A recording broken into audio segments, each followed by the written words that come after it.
Hi, welcome back guys. This is your sensei, back with another fanfiction. This is the first part of What If Female Naruto Fell for Shino? Now before starting, please give this video a like and subscribe to the channel if you want more videos like this. Now let's get into the fanfic. Aburame Shino was 5 years old the first time he saw her. It was during his weekly excursion to the playground, something his parents deemed important in order to get him to socialize with his non-familial peers, and, as usual, wasn't succeeding in the slightest. It wasn't for lack of trying on his part. Shino was aware of the importance of human interaction with members of the same age group and how it contributed to his mental and emotional development, which was why he genuinely tried to get along with the children his parents tried to steer him towards. The Aburame name, however, had a stigma attached that even those who had never come into contact with them was wary of. It didn't matter that the Aburame clan was one of the 4 noble clans of Konohagakure, or that their specializations were pivotal to the village. For unfathomable reasons, outsiders could not overlook the fact that they were the human hosts of insects, and they looked at his clan members as if they were bugs taking human form. Shino reluctantly accepted the fact that most children lacked the intelligence necessary to distinguish a distinction, but in his experience, even adults, who really should have known better, reacted the same way. More than once he had overheard others talk respectfully of his clan's many accomplishments, and yet those same people could neither conceal their aversion to being in close proximity with them, nor hide how unsettled they were by the tools they used to achieve success. Shino's parents often assured him that things would be different when he got older and that he'd one day meet people who would be capable of seeing him for him. And while Shino did not particularly enjoy having such little faith in his parents' wisdom, he couldn't find much evidence to support it. While his parents had indeed made close acquaintances outside of the clan, such a thing seemed to be more the exception than the rule, and Shino, for all he liked to pretend that having friends mattered very little to him, was disheartened that he might not be as fortunate. It had been another wasteful day. The moment he approached the children at the playground, they instantly became wary. They didn't outright refuse him from participating in their games, but they were hardly welcoming either, and were painfully unsubtle in their unwillingness to get too close to him. Shino persevered for exactly 1 hour before he bid his temporary playmates goodbye and retreated to the security of his parents. As always, he pretended not to notice their poorly hidden sighs of relief. Shino pushed his glasses further up his nose as he considered what logical argument he could make that would persuade his parents into reconsidering the necessity of those weekly visits. He was so lost in thought that he didn't even notice the figure rapidly approaching, and by the time he did, it was too late to do anything but shift his stance, recall his allies back inside of him, and prepare himself for the inevitable. The person crashed into him with such force that no amount of prior bracing could have made the encounter less painful. They fell to the ground in a flurry of joints and limbs, and Shino couldn't help the small groan of pain he released when the person on top of him finally stopped flailing.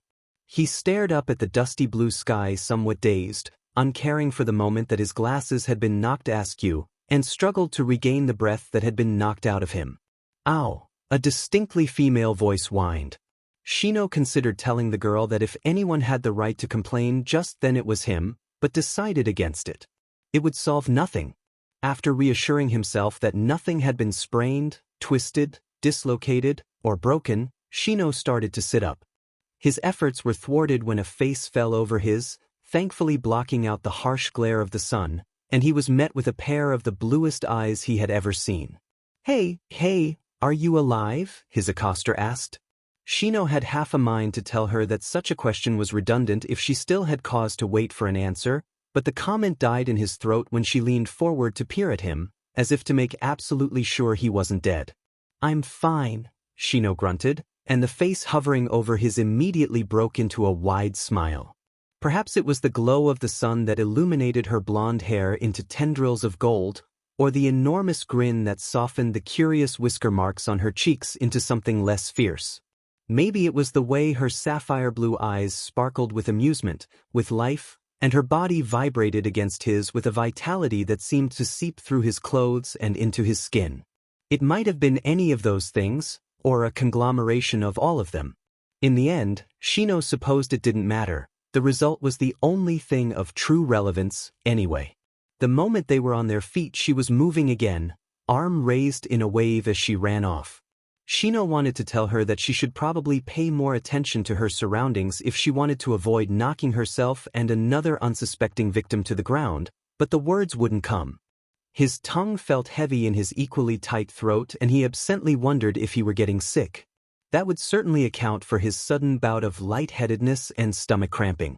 He couldn't figure out where his thundering heartbeat factored in and dismissed the idea of myocardial infarction almost immediately. He lacked several symptoms.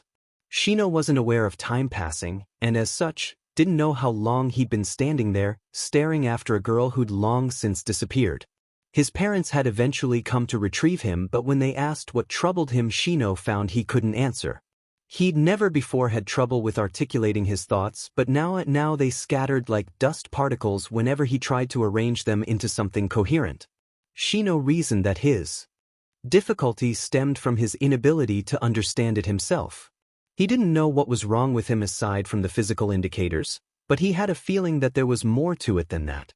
A cold might certainly explain some of it, but it didn't explain why his thoughts were so disordered and why he couldn't bring himself to stop thinking about the girl who'd all but tackled him to the ground. Hair like spindled gold. Soft almond skin. Eyes the color of the ocean during the sun's zenith and just as vibrant, just as vast. A blinding smile that rivaled sunlight against birthmarks that should have looked intimidating yet somehow weren't. Brash. Reckless. Vivacious. And so completely unrepentant about it. She'd crashed into him with the force of a hurricane and hadn't once apologized for it. She was wild and she was shameless and she knew it. Shino tended to dislike such impropriety.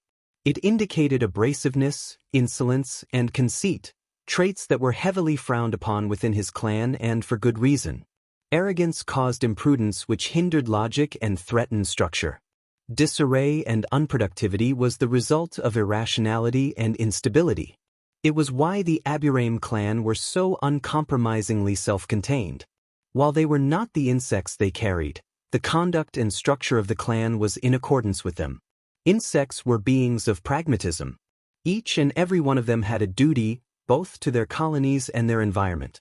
They did not let emotions get in the way of their responsibilities, and that was a principle instilled into the minds of each generation of Aburame.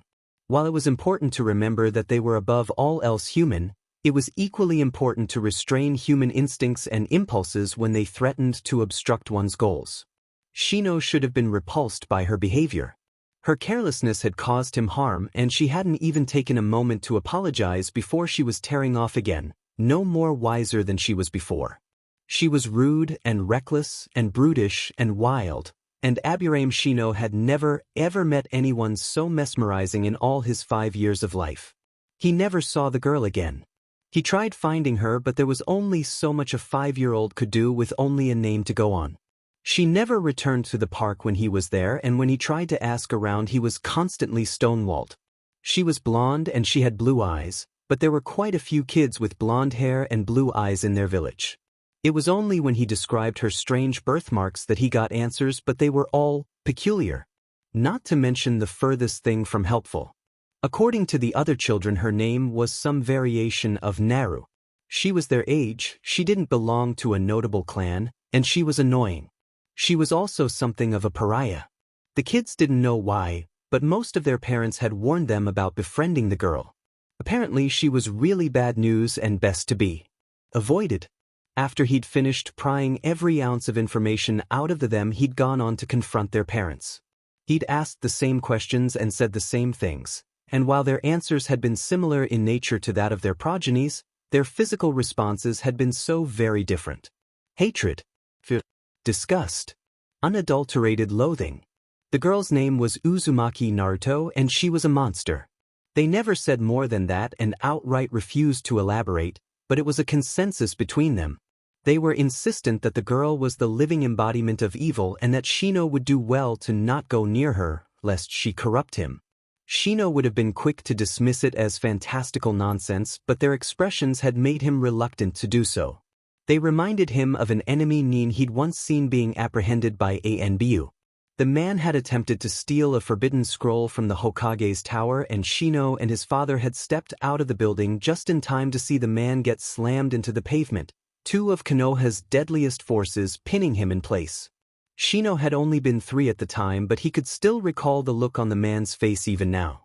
He'd been furious, spitting mad and halfway insane from it, but there'd been fear in his eyes, too, the kind born from helplessness and despair and the assurance that future suffering would be as great as it were inevitable.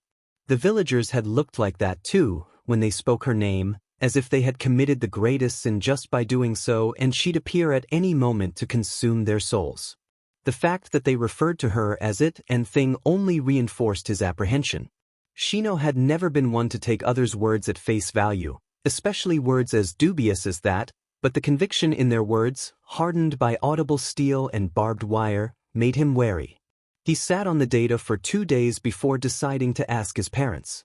He doubted he would get any further on his own, and the information he'd gathered so far produced more questions than they answered. It helped that he could always trust his parents to tell him the truth, no matter how insensitive or unforgiving it was.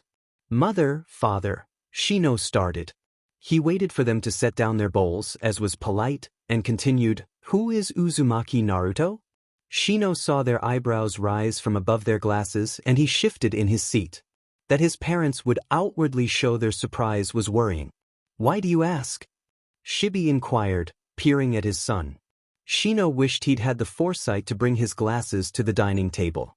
He felt vulnerable under his parents' intense gazes, and it took extreme effort not to look away. "She ran into me several weeks ago. I've made a few inquiries about her around the play center." He glanced at his hands, oddly embarrassed by his interest in the girl, "but the information I've gathered has been unfruitful at best and unsettling at worst." "I see," Noriko murmured. Sounded thoughtful, which was reassuring. Shino had come to them fully aware that they might react the same way the other adults had, particularly if there was some basis of truth to it. That they weren't reacting so strongly or negatively calmed some of the nerves he'd been carrying with him the past few days. If Uzumaki Naruto was really dangerous, his parents would have immediately forbidden him from interacting with her. Their caution was still apparent, which was evidence enough that there was something going on with the girl, but clearly it wasn't anything perturbing enough to cause distress. The girl was orphaned during the attack of the Kyubi no Kitsunes several years ago, Shibi eventually said. "Who were her parents?" Shino asked immediately. "We're not at liberty to say," Noriko intoned. Shino nodded. That his parents weren't allowed to reveal their identities was significant. He filed the thought away to peruse later. "The villagers claim she's a monster," Shino said, taking note of the way they tensed and visibly forced themselves to relax. "Is she, then?" he prompted after several seconds of silence. One of the reasons why he'd been so reluctant to acknowledge that there was an inkling of truth behind the villagers' words was because he couldn't fathom why the Hokage would allow something so supposedly dangerous to exist within the village. It was illogical. That his parents hadn't reacted severely to the mention of the girl's name had assuaged his worries, but now. "No," Shibi said, then repeated more assuredly, "No, she's not." Shino wilted with relief. "Then why?" "It's complicated," Noriko admitted. "We're not allowed to discuss the details of that either, but your father's right, Shino. She's not a monster.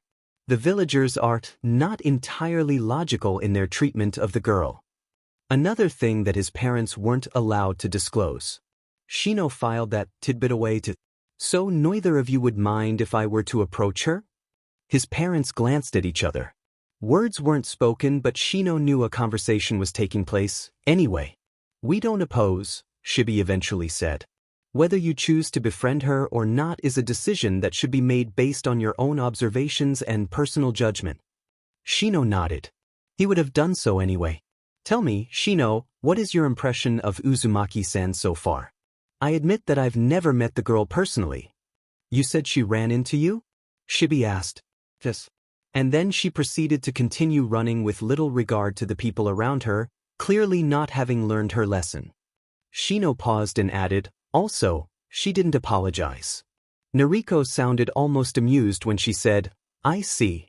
So the first impression wasn't very favorable, I take it." "No, Shino trailed off, trying to think of a way to describe what he'd felt. It wasn't the best of impressions, certainly, but it hadn't necessarily been a bad one either. He struggled to find a suitable description. There were so many words he could use to describe her, some of them not quite good and others not altogether bad, but the words that were coming to mind weren't enough. Like puzzle pieces, they all contributed to a larger picture, but when separated they didn't make much sense, not to those who didn't have the foresight to see the end result.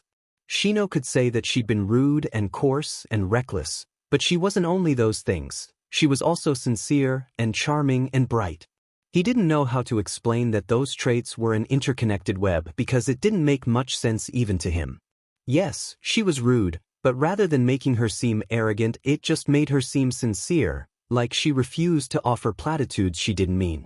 Yes, she was coarse, but instead of coming across as annoying, it just seemed charming, as if her crassness was a part of her she refused to hide to appease the sensibilities of others. And yes, she was reckless, but that just made her seem alive, as vibrant and bright as the sun breaking unrepentantly through a blockade of clouds. She was all of those things and so much more, and Shino didn't understand how a girl he'd met for all of 2 minutes could have possibly made such a massive impression on him. It didn't make any sense. Interesting, he found himself saying, lost in the memory of sparkling eyes and shining hair and a smile that promised mischief. She was interesting. He completely missed the thoughtful looks his parents shared across the table. Shino was one of the first to arrive at Konoha's Shinobi Academy. After a 2-hour-long orientation in which the new students were supplied with a brief overview of the origins, history, and purpose of the academy and a more detailed explanation of the rules, expectations, and structure, Shino was finally assigned a class. Yumino Irika and Shigeki Mizuki, Class 1A. He had little difficulty in finding the room, which was considerably larger than he'd expected. He took a corner seat towards the back, opposite the window, and waited. A minute later 2 others arrived, Nara Shikamaru and Akimichi Chuji, and they nodded at him briefly before claiming seats towards the middle. Nara and Akimichi were one of the few children that Shino had actively sought to befriend when he'd been younger. They had been logical choices, both of them coming from prominent clans and being of calmer dispositions, like he was. The Naras were revered as a clan that valued intelligence and produced geniuses, and from what he'd gleaned from his father, the Akimichis were well known for being the most open-minded and progressive of the clans. To a child that hosted insects inside his body, they'd seemed the most suitable prospects. Nara would have been intelligent enough to realize that hosting Kikaichu did not make him one, and even if Akimichi didn't quite understand, he would have been open-minded enough to not care. Shino hadn't been wrong in his assessment. Nara had been capable of making the distinction, and Akimichi genuinely hadn't cared. What he hadn't taken into account was the fact that Nara was nearly as reticent as he was, making interaction between the two awkward, and that he and Chuji were best friends, leaving Shino to feel like the odd one out. He couldn't understand the inside jokes and references they shared, when Nara deemed to speak, and Shino was honest enough with himself to know that he'd been jealous. He had kept company with the two for a week before he determined it a lost cause and stopped trying. In the end, it was less painful to have no friends than to be a third wheel to people who clearly weren't interested. More people began to trickle in. Shino counted 19 before an adult who he assumed was either Yumino Irika or Shigeki Mizuki sauntered in and shut the door. The man, a chunin by the look of it, was of average height and build. He had an inviting face, and his only distinguishing feature was a long, thick scar that ran across his face. He spent several minutes flipping through various folders, writing in a notebook, and organizing his desk. Shino had to wonder if the man was new to teaching. Quiet down, the man suddenly barked, surprising Shino and shattering his first impression of him as a mild-mannered individual. The man waited several seconds for all activity and noise in the room to cease before he continued. "My name is Yumino Irika, and I will be your main instructor for the duration of your time here at the academy. Your other instructor, Shigeki Mizuki, will be joining us shortly. You will refer to us as sensei at all times and raise your hands when you have questions. Speaking out of turn will not be tolerated, understood? Now keep quiet while I call out your names and raise your hands so I can see who you are. First, Aburame Shino?" Shino raised his hand and Yumino-sensei glanced at him, marked something on the notepad he was carrying, and called the next name. Shino let his arm fall back to the table. Akita Sayuri? Akimichi Chuji? Degichi Keitaro? Fukuzawa Misuru? Hyuga Hina. Ichir. I'm here. The whole class flinched when the door slammed open with enough force to rattle the walls and a girl wearing a bright orange civilian dress rushed in, red-faced and panting. Blonde hair. Blue eyes. Whisker-like birthmarks. Shino sat up in his seat and stared in astonishment as the girl leaned forward and gasped for breath. I'm sorry I'm late, she wheezed, staring sheepishly at the irritated teacher. I won't happen again. Name? Yumino-sensei gritted out. Uzumaki Naruto. And nice to meet ya, sensei-sen. Shino caught the man's minute flinch from the corner of his eye but couldn't bring himself to tear his gaze away from the girl who Shino had thought had vanished from the village 2 years ago. He felt something that bordered on anticipation when he realized that the girl that Uzumaki Naruto would be sharing the same class with him for however long it took either of them to become genin. That was, unless she got kicked out of the academy for tardiness first. Do not make a habit of being late, Uzumaki-san. This is your first offense, so I'll let you off with a warning, but there will be repercussions the next time. Now take a seat. Shino doubted he was the only one to notice how frigid the man's voice had become, but unlike most, he suspected it was not wholly attributed to her unpunctuality. Uzumaki didn't seem fazed in the least, however. She simply saluted the teacher, scanned the room, and practically skipped her way towards one of the few empty seats. It took him a moment to realize that she was heading in his direction, likely for the empty seat adjacent to his. A peculiar feeling settled into his stomach, and Shino forced himself to look away as she approached. He returned his attention to the front, where their teacher was continuing the roll call with more irritability than Shino personally deemed necessary. His ears twitched when he heard the seat beside his being dragged against the tiles. There was a loud creak as a body fell into the plastic chair, followed by the thud of a bag hitting the table, then the soft rustling of papers. Hi! A voice suddenly chirped in his ear. Startled, Shino glanced sideways to see her leaning towards him. I'm Uzumaki Naruto. How do you do? It felt like an entire minute had passed before Shino could bring himself to answer. He slowly nodded in her direction and was rewarded by a smile so blinding it could have easily been labeled a B-rank offensive attack. He blinked against the flashing spots in his vision and carefully answered, paying little heed to the way his heart was curiously hammering in his chest. I'm Aburame Shino. It's a pleasure to make your acquaintance, Uzumaki-san. Her nose scrunched up, presumably at his formal response, but when she opened her mouth to speak she was interrupted by a piercing whistle from the front of the classroom. Take out your syllabi and the Academy Regulation book, Yumino-sensei commanded. We'll begin an overview of what we'll be covering this term, our expectations of you, and what's required of you to advance to the next class. Afterward, Mizuki-sensei and I will give you a tour of the building and the facilities we'll primarily be using. And here's Mizuki now. Another chunin stepped into the room, this one slightly shorter and slimmer than Yumino-sensei, wearing a dark bandana over shoulder-length white hair. He, too, came across as amiable, but Shino would not repeat his earlier mistake of categorizing the man without further observation. Mizuki-sensei, as they were instructed to call him, made his introductions and the class was promptly pulled into an elaborate discussion of the curriculum.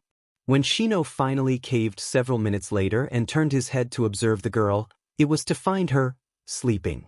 He had to bite back an exasperated snort. He took the opportunity to study her without fear of interference and practically drank in the sight of her. For the past 2 years Shino had nothing but the memory of their brief encounter to content himself with, but even that had begun to fade despite his best efforts. The human memory, while superior to that of other animals, was still disappointingly limited as a storage unit, and with time Shino had begun to lose the memory of what she looked like until only a vague recollection of blue eyes and blonde hair had remained. Looking at her now was like a dream. Half of her face was obscured by the crook of her elbow and her eyes were firmly shut, but it was still more than he'd had even a day ago. Uzumaki's hair, which was styled short and messy, was brighter than he remembered, more yellow than conventionally blonde. Her skin was still several shades darker than his, golden-hued and seemingly flawless. The whiskers were as mischievous-looking as ever, branching out from a dainty nose and full lips and curving over cheeks still round from childhood. She was beautiful. Shino could think of no other word in that moment to describe her. She appeared calmer in sleep, vivid features softened into something chaste, and Shino was enthralled. Blonde eyelashes against almond skin, tufts of hair spilling over pointed ears, a hint of moisture at the corner of a well-defined mouth. It all contributed to a visage that left Shino strangely breathless. That a girl such as her, who contradicted everything the Aburame clan stood for, could elicit such a response from Shino, who prided himself on both his stoicism and integrity, was staggering. Shino calculated the problems such an attraction could arise and knew what he should do to curtail it before it got out of hand. The girl was dangerous. He barely knew her and already she was making him question ideals that had been impressed upon him since birth. Worse, she was causing him to behave irrationally, for there simply was no logic in his excessive reaction towards her. If she could cause such instability without even trying, then Shino shuddered to think of what she'd be capable of if she actually were. Distancing himself from such an unknown, though potentially dangerous, variable, would be the most logical course of action to take. Shino knew that. And yet he didn't think he could. He imagined himself ignoring and avoiding her like so many others in the village did, and the picture it painted was disquieting. No, he couldn't do that, not to her, and certainly not to himself. Even if she was detrimental to his well-being and her friendship had no tangible benefit for him, aside from giving some semblance of peace of mind, Shino couldn't imagine abandoning the opportunity to get to know her better. Not when he'd spent the past 2 years wishing for such a chance. His attention was briefly drawn to the front when Yumino-sensei cleared his throat and announced that they'd soon begin the academy tour. The classroom fell into a burst of activity as the students rummaged through their belongings for what their sensei assured them they'd need. Shino turned to Uzumaki and hesitated. He thought of his concerns, deliberated on why they were founded and what reason he had to dismiss them, but, in the end, it didn't matter. For the first time in his life, Shino was going to do the illogical thing, and he couldn't even bring himself to care. He reached out and placed a hand on Uzumaki's shoulder and gently shook her awake. Bleary blue eyes peered up at him in confusion, and Shino hid a tiny smile behind his collar. "Uzumaki-san, our class is about to leave for the tour." "Tour?" she murmured tiredly. After a few seconds it seemed to click and she shot up from the desk and exclaimed, "The tour! Oh man, I can't believe I fell asleep. What did I miss, huh? And did we go over anything important? Did the teacher notice? Oh man, this is the last time I'm going to rely on that stupid alarm clock, believe it." At the end of her tirade she glanced at Shino and shot him a sheepish grin. "Oh, thanks for waking me up. I would have been toast if the teacher caught me snoozing. By the way, what's your name again?" "Aburame Shino," Shino said slowly, marveling at how much of a spaz the girl apparently was. Shino didn't want to know what it said about him that he found such a thing so endearing. "Shino-kun. That's right. I'm Uzumaki Naruto, just in case you forgot." "I remembered, Uzumaki-san." The girl made a face at him. "Ugh, please do not call me that. It's Naruto. Or Naruto-chan. Heck, even Naruto-kun. Anything but Uzumaki or with san attached, alright." Shino pushed his glasses further up his nose and nodded, secretly pleased. "Naruto then." Naruto beamed at him. "Then I'll call you Shino too. By the way, are we supposed to bring anything with us?" "Just a blank notebook and pencil." Naruto immediately began to rummage through her bag. She went at it for a long while, face scrunching in determination with every second that passed. Shino watched in impolite amusement as she eventually turned over her entire bag and stuck her head inside. Shino?" she muttered, pulling her head out. Shino hadn't thought it possible, but her hair looked even messier. "Could I possibly?" She trailed off, glancing at the pencil that lay on Shino's outstretched hand. "Oh," she continued blankly. When she didn't move to take it, Shino glanced at it, expecting to find some deficiency with it, but the pencil was perfectly sharpened and looked sturdy enough so he couldn't understand her hesitance. An alarming thought flashed through his mind that perhaps Naruto wasn't as indifferent to the Aburame name as she appeared to be. He looked up warily, bracing himself in case he were subjected to the same expression of polite disgust that so many others wore around him. What he discovered instead was a look he had no hope of deciphering but still made something hot coil in the pit of his stomach. "Thanks," Naruto whispered, eyes shining suspiciously. She reached out and gently retrieved the pencil. Her slender fingers curled around the wood like it was something delicate. "Hey, Shino? Would you like to be friends or something?" she asked cautiously. Her gaze never left the utensil in her hand. "Or something?" Shino liked his suddenly dry lips and forced that uncomfortable thought from his mind. He exhaled slowly and wondered how such a simple thing like an offer of friendship could seem so pivotal. That would be acceptable. Naruto's expression abruptly changed. Within the blink of an eye, she was once again beaming, eyes half shut and smile spread wide.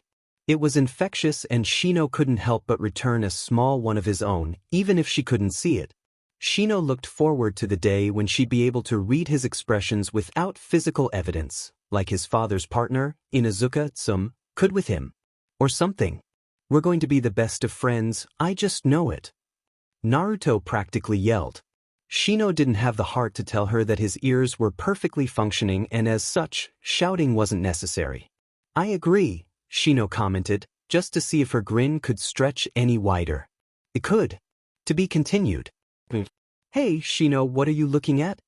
Naruto settled in beside him and peered closely at the tree he was studying, eyes roaming over the bark like its patterns and arches held secrets she wasn't privy to but desperately wanted to know. "The insects," Shino said in a monotone. He carefully observed her face for signs of disgust and relaxed when he saw none there. There was only curiosity and interest, and Shino suspected none of it was feigned. "Oh, you like bugs, Shino?" That was certainly putting it mildly. "I'm fascinated by them," he said, unashamed to admit his interest in something most people were repulsed by. "Oh, yeah, I get that," Naruto nodded, surprising Shino. She astonished him further by turning to him with sparkling eyes and exclaiming, "There's this place I like to go to by the river and it's always real quiet, 'cause no one ever goes there, probably, 'cause it's hard to get to but I can, 'cause I'm small. But anyway, there's lots of flowers and trees there and I like to lay in the grass and watch the bugs too. They're kinda interesting, right? Like they have their own little world or some secret society or something, where they're just like us except they think we're the gross ones. It's kinda cool to think about, right?" Shino stared at her wordlessly.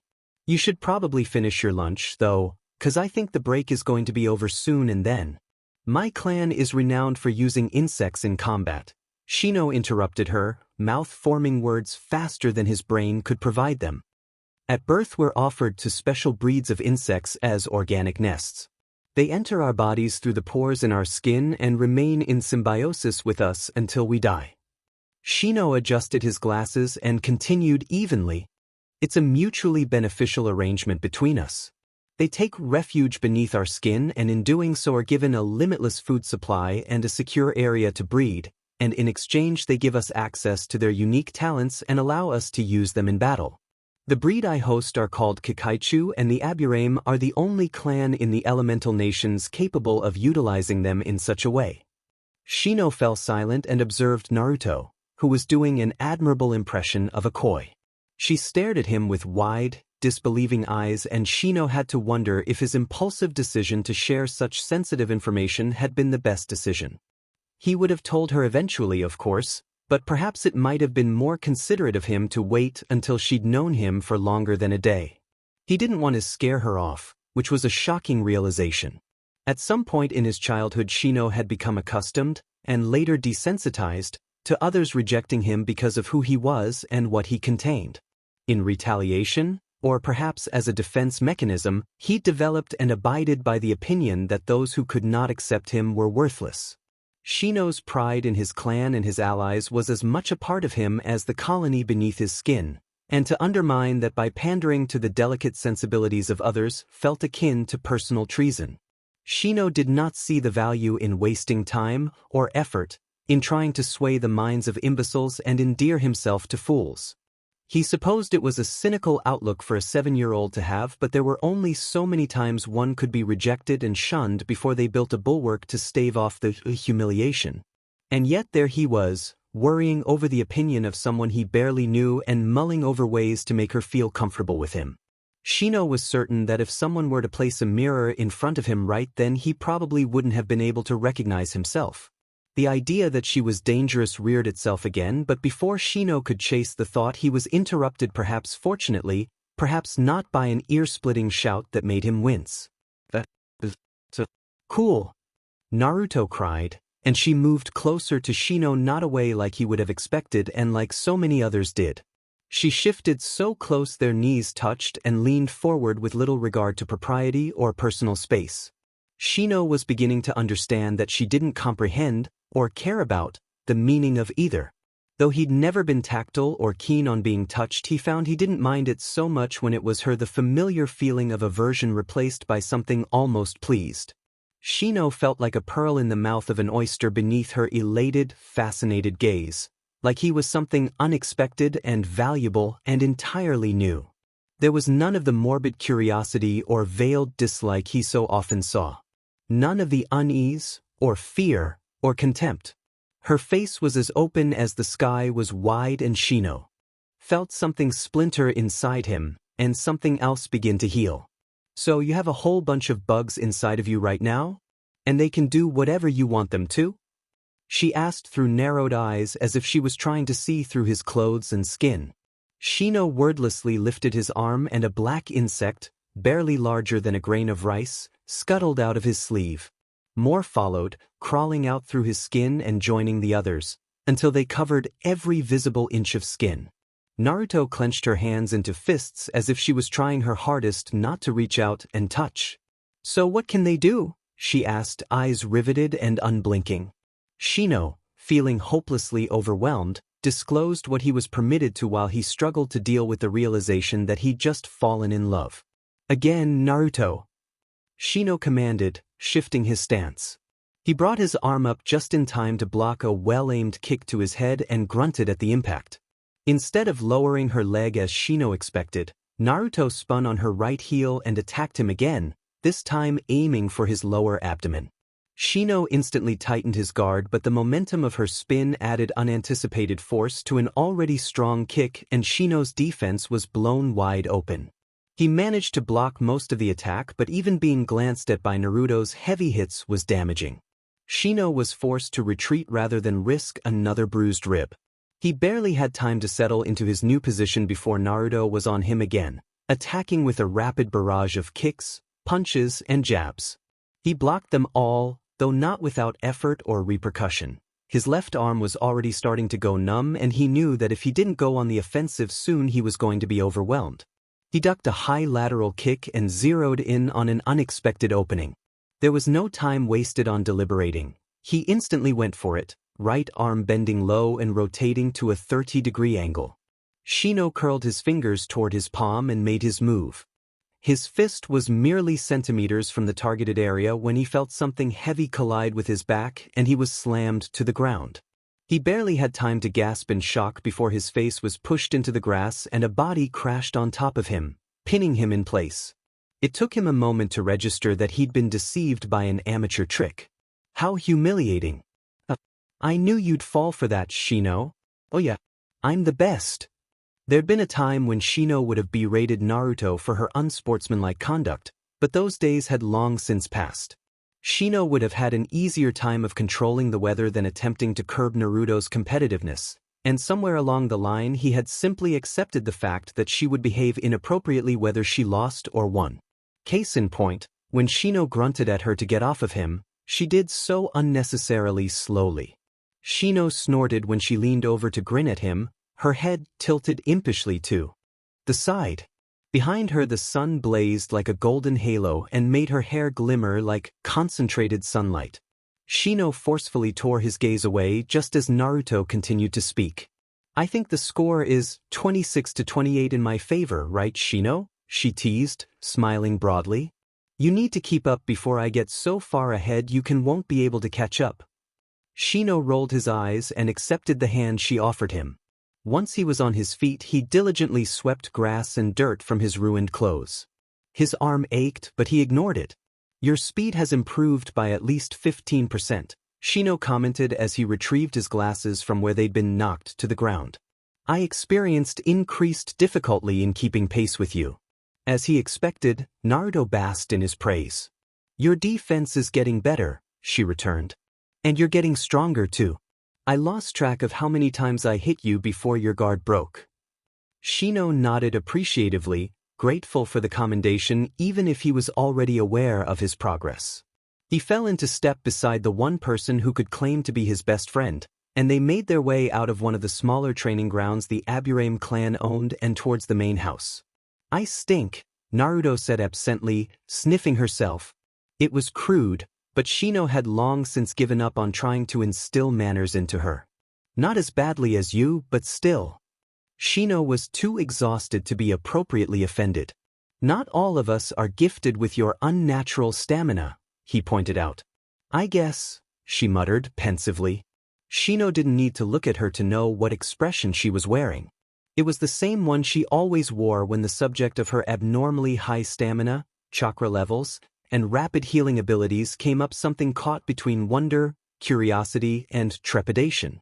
Shino had long since shared with her his theory about it being some kind of Kekkei Genkai, though he'd never been able to narrow it down to what. It was the most viable conclusion, but without knowing who her parents were it was mere conjecture, and Naruto was more resigned than satisfied with the knowledge that she might never be sure. They entered the house and immediately stripped out of their shoes and outer garments, which they carried to the washroom and promptly shoved into a hamper for one of the servants to take care of. When Naruto began to pull off her shirt, Shino turned away and grabbed a clean robe from a shelf. He deposited the rest of his dirty clothes and slipped the dark garment on with a sigh of relief. He still desperately needed a bath, but for the time being it would suffice. All done, Naruto said, and Shino turned around. She was wearing a similar robe, only a shade or two lighter than his own and embroidered with patterns of koi fish. Her messy waist-length hair was pulled into a low ponytail that fell over her shoulder, and Shino could see clumps of dirt scattered within the blonde strands. Let's hurry up so we can get clean already, she grumbled, hoisting the hamper up into her arms. Shino quickly looked away when he saw the orange strap of her bra fall over the rim.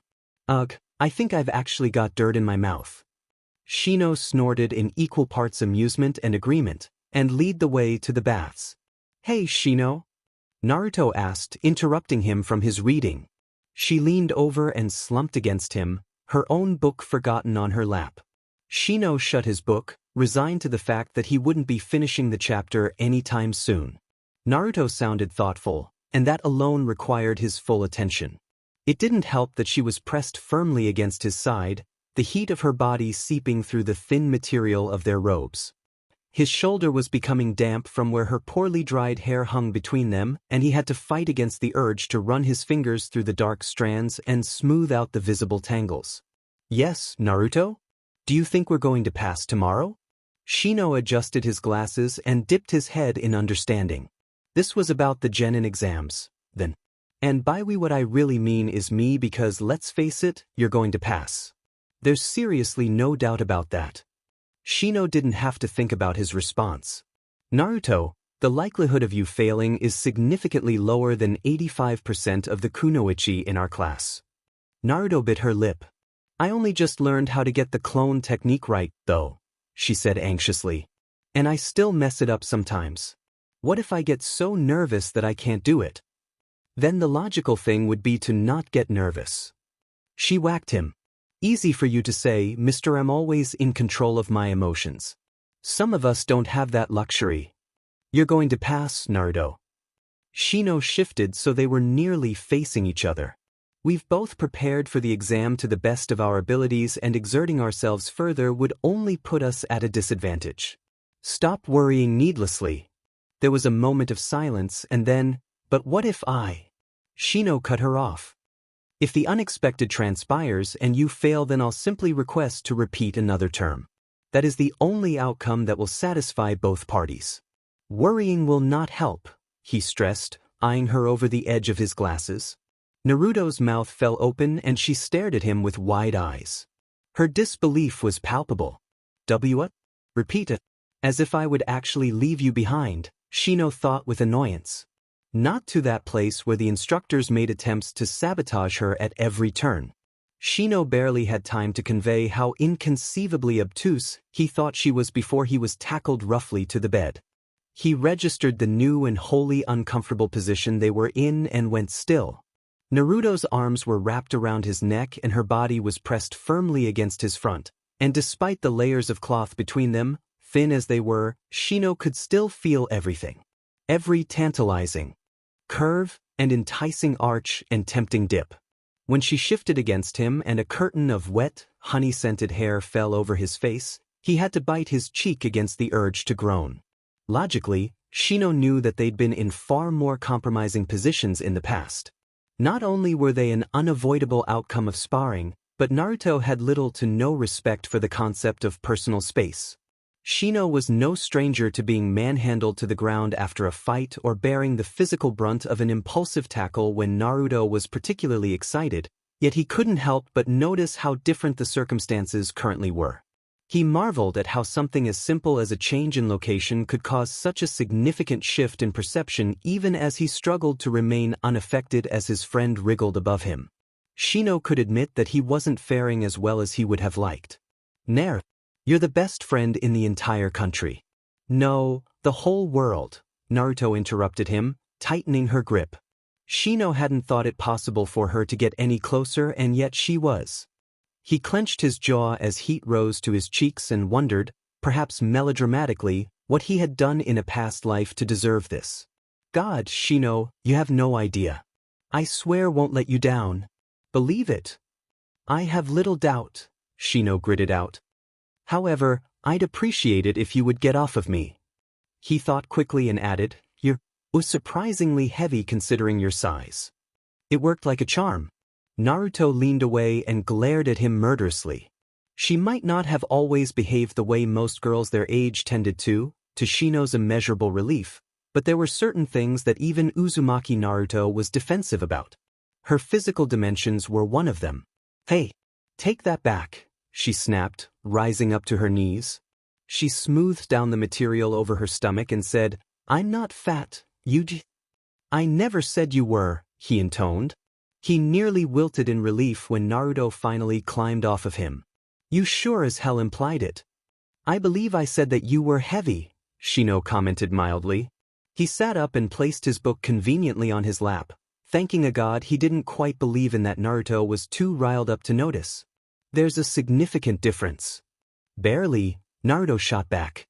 She flopped onto her back with a huff and it took every ounce of self-restraint Shino had to not follow the delicate arching of her chest. I mean, I have no intention of being stick-thin like those other girls in our class. She scrunched her nose in distaste, but I don't want to be, like, Chuji's size or anything either. Kiba will never like me back if I'm not in good shape, so you have to honestly tell me if I'm getting fat, alright? I swear I won't hit you if you do. And just like that, Shino's already tremulous mood plummeted. There weren't many people who Shino could say he genuinely hated. Frankly, he had more important things to do with his time, but Inuzuka Kiba was the exception. Shino hated he loathed the boy with every fiber and molecule of his being. Their teachers and classmates assumed that their mutual antagonism was a result of having conflicting personalities, and Shino supposed there was some truth to that. Whereas Naruto's recklessness, confidence, and inexperience with social etiquette was charming, those same traits on Inuzuka Kiba were just irritating. The boy was foolhardy, stubborn, and arrogant, and the fact that his own pet was better behaved than him spoke volumes. Still, Inuzuka's unpleasant disposition wasn't the only reason for Shino's disdain. If he were being completely honest with himself, which he tried to be, those were just justifications. Shino could admit that he wouldn't have abhorred the boy so strongly if Naruto hadn't gone and fell in love with him. Just the thought of the person he loved, of Naruto, fawning over that uncivilized mutt made him want to commit deplorable acts of violence. Shino couldn't fathom what Naruto saw in him. Inuzuka was crass, he was mangy, he regularly smelled like wet fur, and most unacceptable of all, he virtually ignored Naruto's existence. That alone made him filth in Shino's eyes. Naruto was all the best things in the world, and the fact that Inuzuka was too unintelligent to realize it made him undeserving of her. Unfortunately for Shino, however, Naruto had just taken his disinterest as a challenge. Shino loved his best friend to an unimaginable extent, but sometimes he wanted to raise his voice at her for being so stubborn. "So you can alter your eating habits?" Shino asked with no small amount of bitterness. Fortunately, none of it was discernible from his tone. Naruto looked at him strangely. Do you even know me at all? Seriously, do I look like I want to take after Sakura or something? She's so thin she could punch me in the face and I probably wouldn't even feel it. And there's no way in hell I'd ever give up ramen. Ever. She paused to breathe and continued, "I guess I'd just train harder or something. I'd burn more calories and I'd get stronger, so it'll be like killing two birds with one stone." Ugh, seriously, I can't believe you even considered that, Shino. She looked positively evil as she added, "Just for that you owe me a bowl from Ichiraku's. No, make that 2 bowls. That'll serve you right for calling me fat." Heavy, Shino corrected with no small amount of relief. Had she agreed to such a thing, Shino would have taken her directly to the Hokage with concerns of her being impersonated by enemy Nin. "Whatever, you're still paying." Naruto waved her hand dismissively. She set aside the volume of the tale of the utterly gutsy shinobi she'd borrowed from Shino's mother and climbed to her feet. "Do you think it would be improper to go outside in this?" she asked, picking at her robe. "Yes. I'm going to borrow something of yours then," she said, heading for his closet. Shino didn't bother telling her that wasn't exactly proper either. "Nothing with our clan emblem, Naruto. You'll cause a scandal." Naruto poked her head out of the closet and grinned at him mischievously. Shino cursed his lack of foresight as he trailed after her. Telling Naruto not do something was the equivalent of daring her to do it. He should have remembered that. Shino was busy pulling out a box of clothes he'd grown out of which he'd started to hoard after Naruto had made a habit out of sleeping over when Naruto tugged on his sleeve and said quietly, "Hey, Shino? What if we both pass but we're put on different teams?" Shino hesitated, then set the box onto the floor. It was a logical concern, and one he'd been considering for several years. Shino had once asked his father about the likelihood of two people remaining close friends after they'd been separated into different teams, and the answer hadn't been reassuring. While it wasn't impossible, it wasn't entirely common either. Genin tended to stick with their respective teammates, both out of necessity because of team-oriented training and out of common sense. The closer a unit one's team was, the more proficient they were in successfully accomplishing their missions. It was as simple as that. Shino had left that conversation with an ache in his chest that reappeared whenever he thought of them drifting apart. He acknowledged that he would do everything within his power to make sure such a thing never happened, but he wasn't entirely certain the same could be said of Naruto. Naruto was brilliant.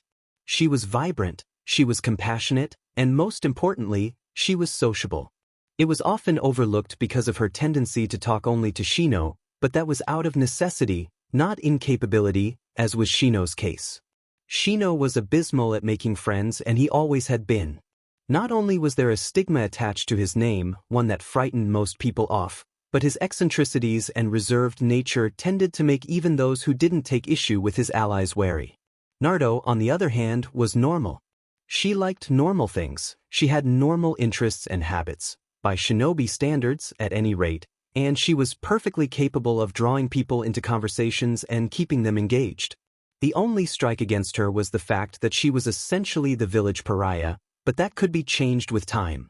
Her potential teammates might be foolish enough to discriminate against her for her own personal stigma, but once they realized how capable, friendly, and frankly wonderful she was, Shino was sure that wouldn't remain an issue for long. Shino needed Naruto, but Naruto didn't need Shino, and that was something he'd been aware of for a long time. "Don't think about it," he eventually said, ignoring the pang in his chest. "Concentrate only on passing. We'll worry about the rest of it only when it's prudent to do so." "Yeah," Naruto said, subdued. She sighed heavily, shook her head, and said more firmly, "You're right. Nothing we can do about it now, so there's no use worrying about it, right?" "Right."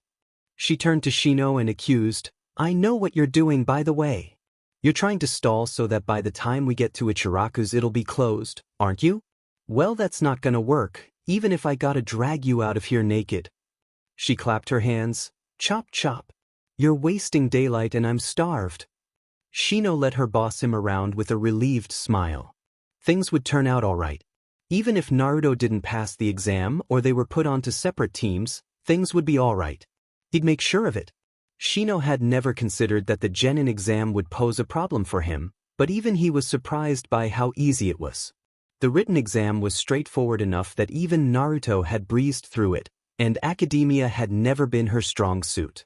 The practical portion of the exam was even easier, a one-on-one taijutsu spar, a test to assess their accuracy throwing kunai and shuriken, and a demonstration of their proficiency with recalling and interchanging hand seals and katas. The ninjutsu test was something else entirely. Shino didn't have a problem with it. He'd been capable of performing above adequate henge, kawarimi, and creating the academy standard bunshin for a year. It was Naruto who he was worried about. The first two he knew wouldn't be a problem for her, but the bunshin. He sighed inwardly and resumed his intense study of the door. Uchiha Sasuke had entered the room 6 minutes ago and Naruto should have come in directly after him. That she still wasn't there made his stomach clench with anxiety. He didn't want to consider that she might have failed, but he also couldn't dismiss the possibility. There was no other logical reason why her demonstration would run longer than everyone else's.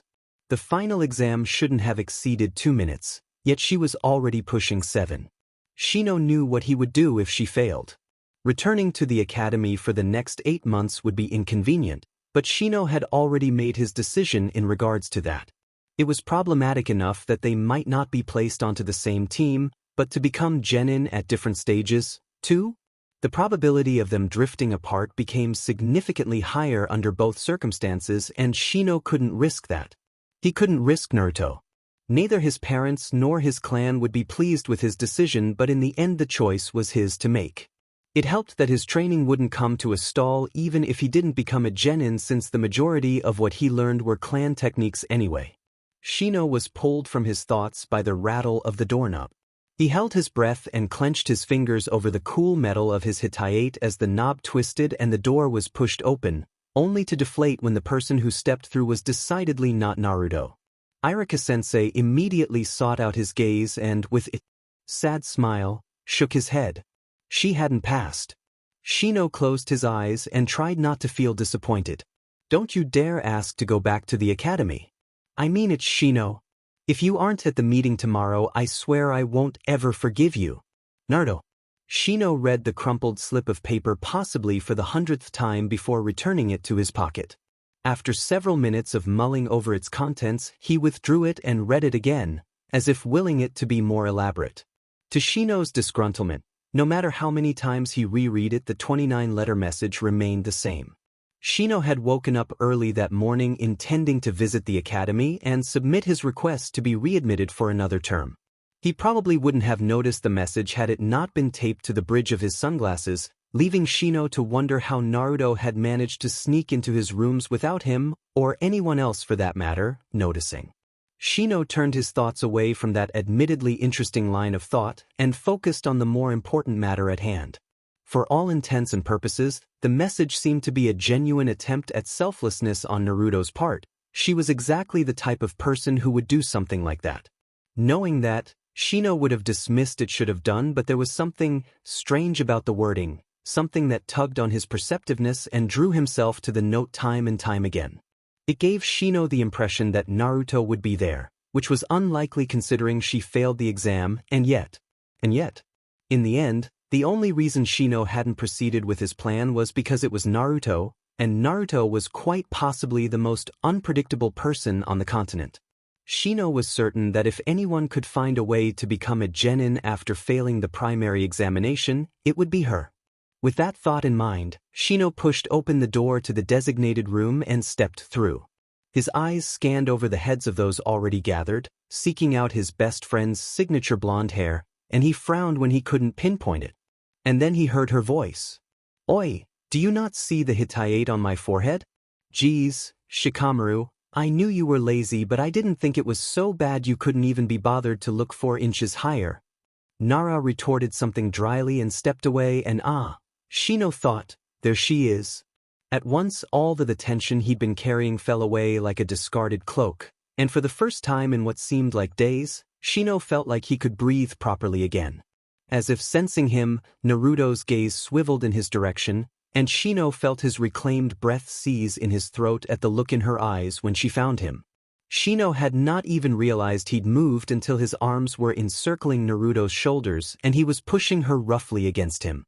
He couldn't bring himself to care that such a public display of affection, especially for one such as he, exceeded past the line of indecency. The sheer relief that swept through him upon discovering that Naruto had passed, that she was there, overwhelmed all thoughts of propriety. Truly, the girl would be the destruction of him. Why must you persist in causing me undue stress? Shino bit out quietly. If your goal is to make me prematurely gray, then rest assured you're succeeding. Naruto's startled laugh was bright, even muffled as it were against the fabric of his coat. Sorry, Shino. At least she had the decency to sound sheepish, if not entirely apologetic. You're incorrigible, he said, aggrieved. What happened, Naruto? I'll tell you the moment you let go of me, she said. Shino weighed his options before deciding, in a minute, then. Her laugh rang clearly as she burrowed further into him, head angled downward so the top of her head was nestled beneath his chin. She fit comfortably in his arms perfectly, he corrected, like a well-used sword slotting perfectly into its sheath. Shino inhaled deeply, almost desperately, and was overcome by the smell of wind and sweat and a scent he could never hope to name but was so distinctly her, ingrained in his memory like an imprint and as familiar as the lines on his own palm. Not for the first time, Shino found himself wondering how anyone could possibly love someone this much. I think people are staring, Naruto murmured, drawing him out of his reverie. Shino noted that she didn't sound particularly bothered by it. I'm aware. If Naruto didn't deem it important enough to worry about, then Shino wouldn't, either. They're probably jumping to conclusions, she pointed out, adding, the ones whose brains haven't fizzled out from the sight of you actually hugging someone, anyway. With a small quirk of his lips, Shino hummed in agreement. A pause, and then, I think one of your insects just crawled into my shirt. You smell pleasant, he reasoned, careful not to let a trace of the envy he felt leak into his tone. It was an humiliating prospect, being jealous of one's own allies. Oh, well, that's all right then, I guess. Shino only hugged her tighter, feeling the overwhelming affection he had for the girl deep in his bones. The trees rustled above him, wayward leaves swept away in curious patterns by a warm breeze. The area of Training Ground 11 was awash in a coating of light, verdure tipped with gold and fauna gleaming. Shino watched as patches of crimson and golden light flickered over the polished metal of his hit, a pale mimicry of the vibrancy of the late evening sky. Were it any other time, Shino could have lost himself there, willingly stolen by the humming of insects and their gentle sounds of life. Shino's current mental state disallowed the luxury of such relaxation. He might have appeared distracted to his current companions, but the illusion he crafted was as subtle and potent as any genjutsu he was capable of. Despite appearances, Shino's attention was firmly planted on the eldest of their group, the person he'd have to defer to for the remainder of his time as a genin. The woman's name was Yuhi Kurenai, and she was the jounin in charge of what would be Shino's new cell. The two of them, along with Hyuga Hinata and Inazuka Kiba, Shino had barely contained a curse at the discovery, would make up Team 8, assuming they passed the secondary test his father had warned him about. Shino's thoughts traveled back to earlier that day, before the team configurations had been announced. Naruto, as was characteristic for her, had eagerly explained in excruciating detail the events that had led to her impromptu advancement without any regard for Shino's personal feelings on the matter. He remembered sitting there, dumbfounded, as she regaled him with tales of her heroics while gesticulating wildly and all but vibrating with poorly suppressed glee. Unwilling to shatter her excitement, he'd held his tongue, deigning to nod and feign interest instead of chastising her for her recklessness like he had desperately wanted to. The thought of her fighting against a chunin, even a low-level one, had turned his veins to ice. Shino had been incapable of shutting out the images that had come to mind at the thought of what might have happened to her because she'd been too stubborn to retreat. Terrifying scenarios had played out in his mind as vividly as any memory, And by the time she'd finished her tale, beaming at him with the pride she'd earned, but Shino was too alarmed to reciprocate, he had felt too sick to talk, belated fear like nausea rising in his gut. That Naruto could get into such trouble before she'd even become a genin was dismaying. He shuddered to think of the danger she'd find, unwillingly or otherwise, when she advanced. Shino barely had time to think about the measurements he'd have to take to ensure her safety when Irika-sensei entered the room and the team formations were announced. He wasn't on her team. They'd been separated.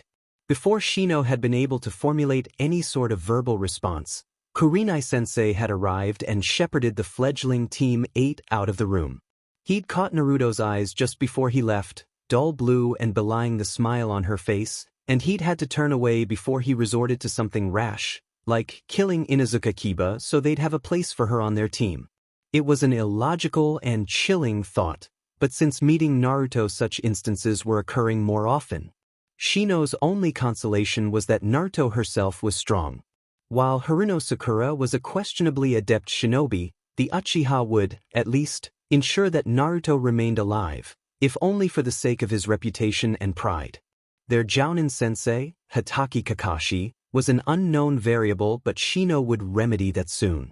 And if the man proved to be insufficient, well, Shino was quite adept at administering untraceable poisons. No one would suspect a fresh genin without any relation to the man.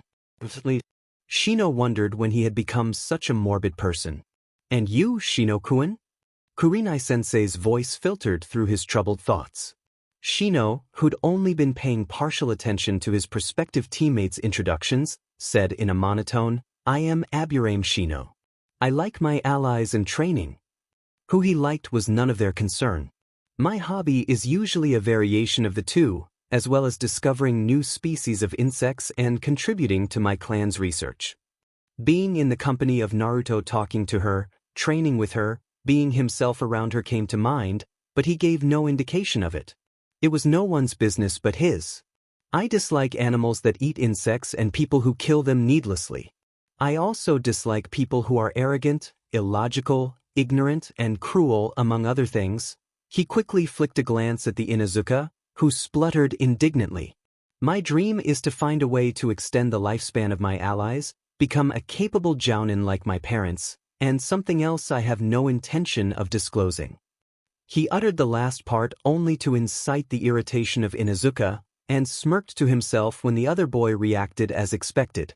Kurenai-sensei's eyebrows quirked upwards at his last remark, but she thankfully didn't comment on it. I see. Admirable goals, Shino-kun. Your parents are more than capable jounin, and with hard work and perseverance, I don't see why you can't be as well. Shino nodded in agreement and she continued, now that we know each other a little better, we should discuss what tomorrow's test will entail. First, Shino looked up and watched as the orange-tinted clouds floated listlessly beneath a darkening sky. The Kikaichu within his body were buzzing contentedly, attuned to his calming mood. He kept half an ear on his sensei's explanation while he continued his study, seeing familiar figures and objects in abstract designs. He thought one such cloud looked like a bowl of ramen, twin chopsticks poking from the rim, and hid a smile. Naruto will be fine, Shino thought with renewed confidence. For all his overprotectiveness, he knew she would be. Naruto was strong and capable and clever, and she shone in the face of adversity. She reminded him of the clouds he was so keenly watching, constantly shifting and fluctuating, but always the same in essence and always moving forward, present regardless the state of things and forever ready to surpass the moon and overcome the sun, luminous and sanguine and unflappable, so very larger than life. We'll both be fine, he amended.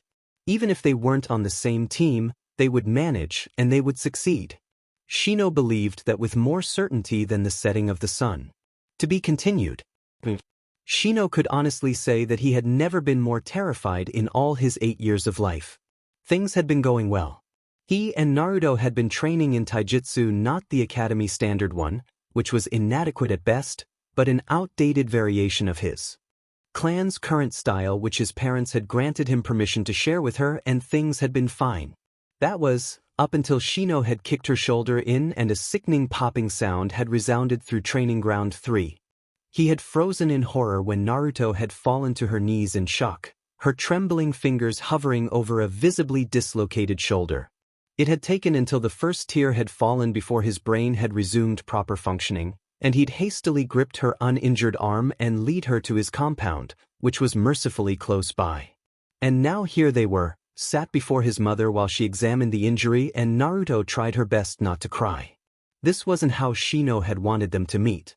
He forced the thought from his mind and watched, avidly, as his mother carefully cut through the material of Naruto's shirt with a kunai. He was too anxious to be embarrassed when the garment was torn away and Naruto was left clad in a small, strapless undershirt which put the extent of the damage on display. Shino felt sick just looking at it. "Uzumaki-san, I'm now going to push your dislocated shoulder back into place. It will hurt," Nariko warned, staring her straight in the eye, "but once it is reset the pain will decrease considerably." She gave Naruto a thoughtful look and added, "I have a method of numbing the area more thoroughly than most prescribed numbing agents, however. In doing so I will need to relocate several of my Kikaichu to the injured area. Do you consent?" "Yeah," Naruto croaked. Shino didn't think she understood half of what his mother had said and would have probably consented to anything as long as the word numbing was uttered, but he kept the thought to himself. "You're handling this with more maturity than most girls your age would," Nariko commented in approval. "Now, I'm going to count to 5 and push. Bite this." She handed her the remnants of her destroyed shirt and Naruto dutifully set it between her teeth. Shino moved forward and held out his hand, and with a look of relieved gratitude, Naruto took it. 1, 2. Shino's held his breath in apprehension. 3, 4. The silence in the room was shattered as another sickening pop resounded, quickly followed by a gut-wrenching scream. The bones in Shino's hands felt like they were being ground to dust, but he didn't allow himself the luxury of even wincing. He deserved a lot more than a crushed hand for causing Naruto to scream like that. As Naruto slumped forward and panted, his mother's Kikaichu immediately swarmed to the area and began to glow.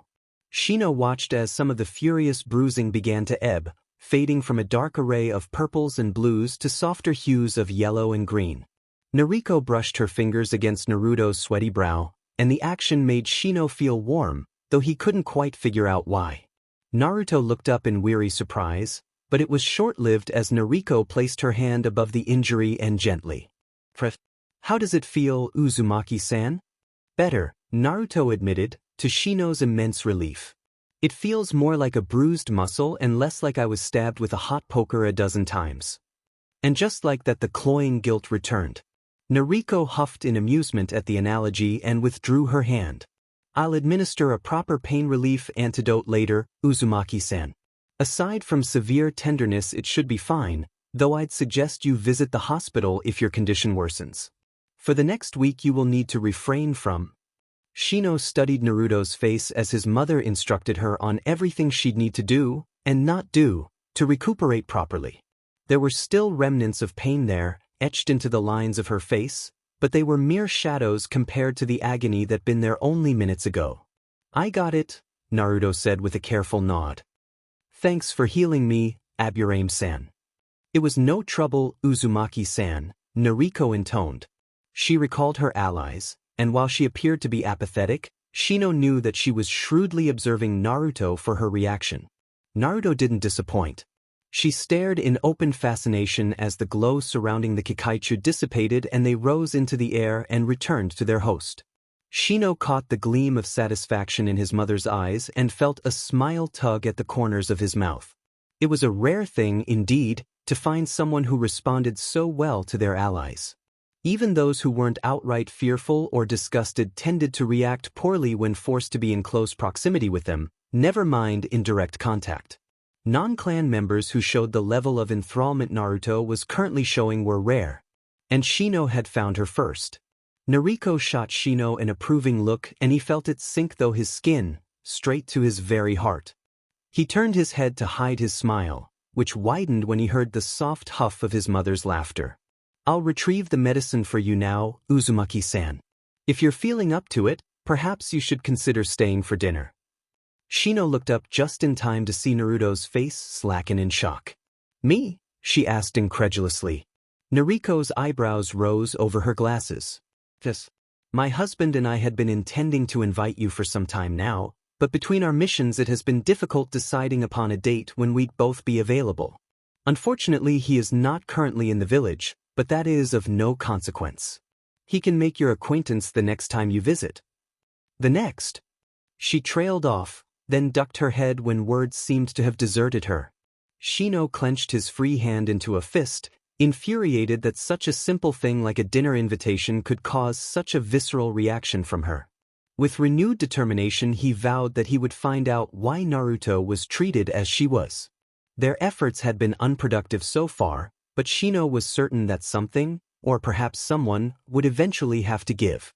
He just needed to find a better method, or perhaps a different angle, of approaching the mystery that surrounded her. Are you amenable? Yes, Naruto stuttered.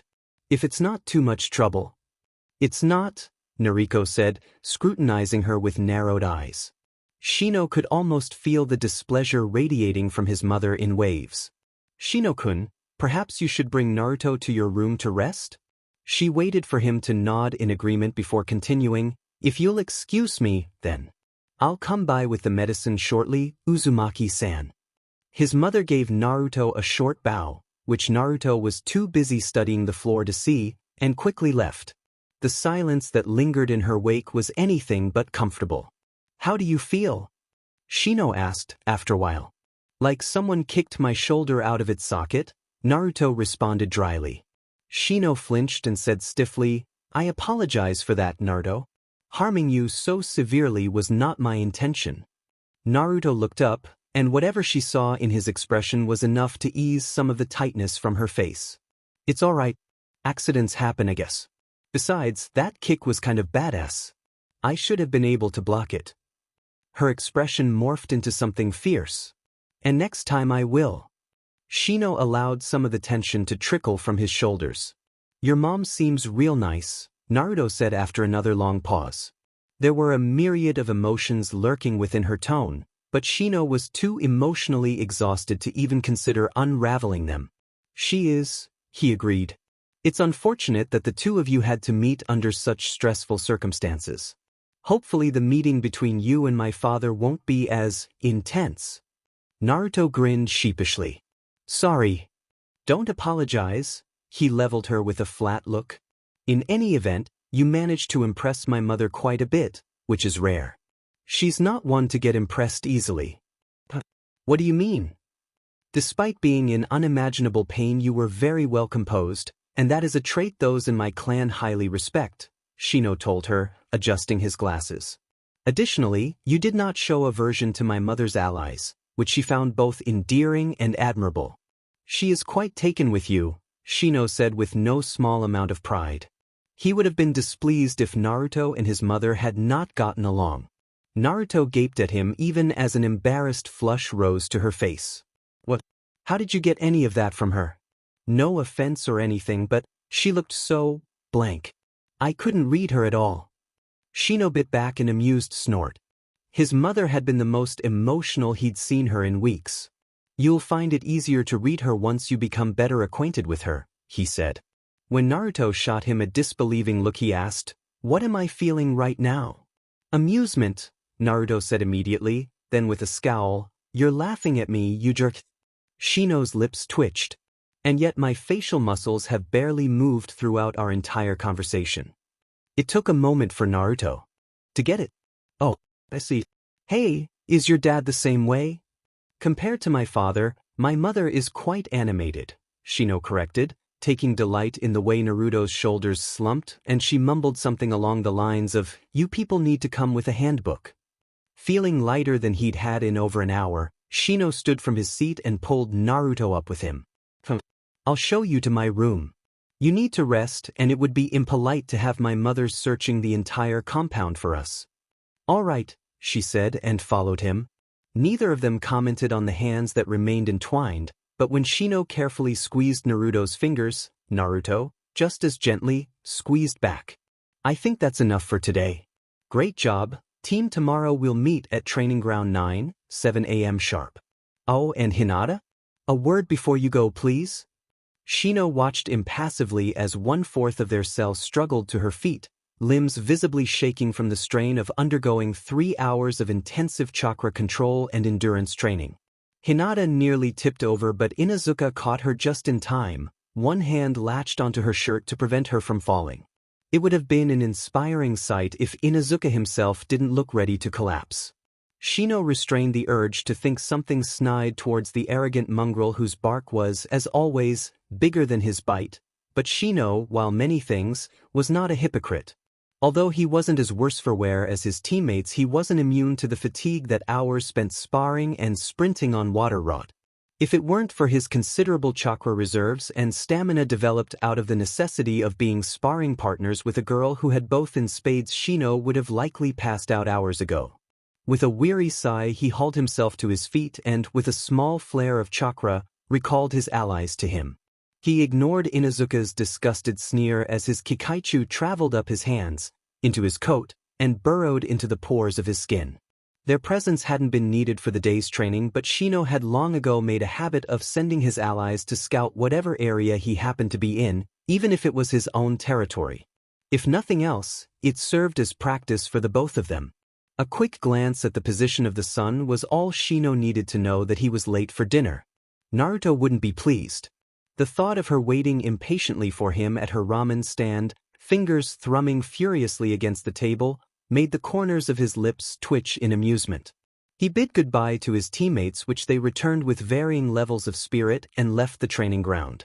"You're late," was the first thing Naruto said to Shino when he slid into the stool beside hers. He didn't get a chance to apologize before she turned away and waved the owner of Ichiraku's ramen toward them. "Old man Tucci," Naruto hollered, "5 bowls of miso ramen with a pork base, stat." She held both hands to her stomach and groaned, "Please hurry, I'm so hungry I might die."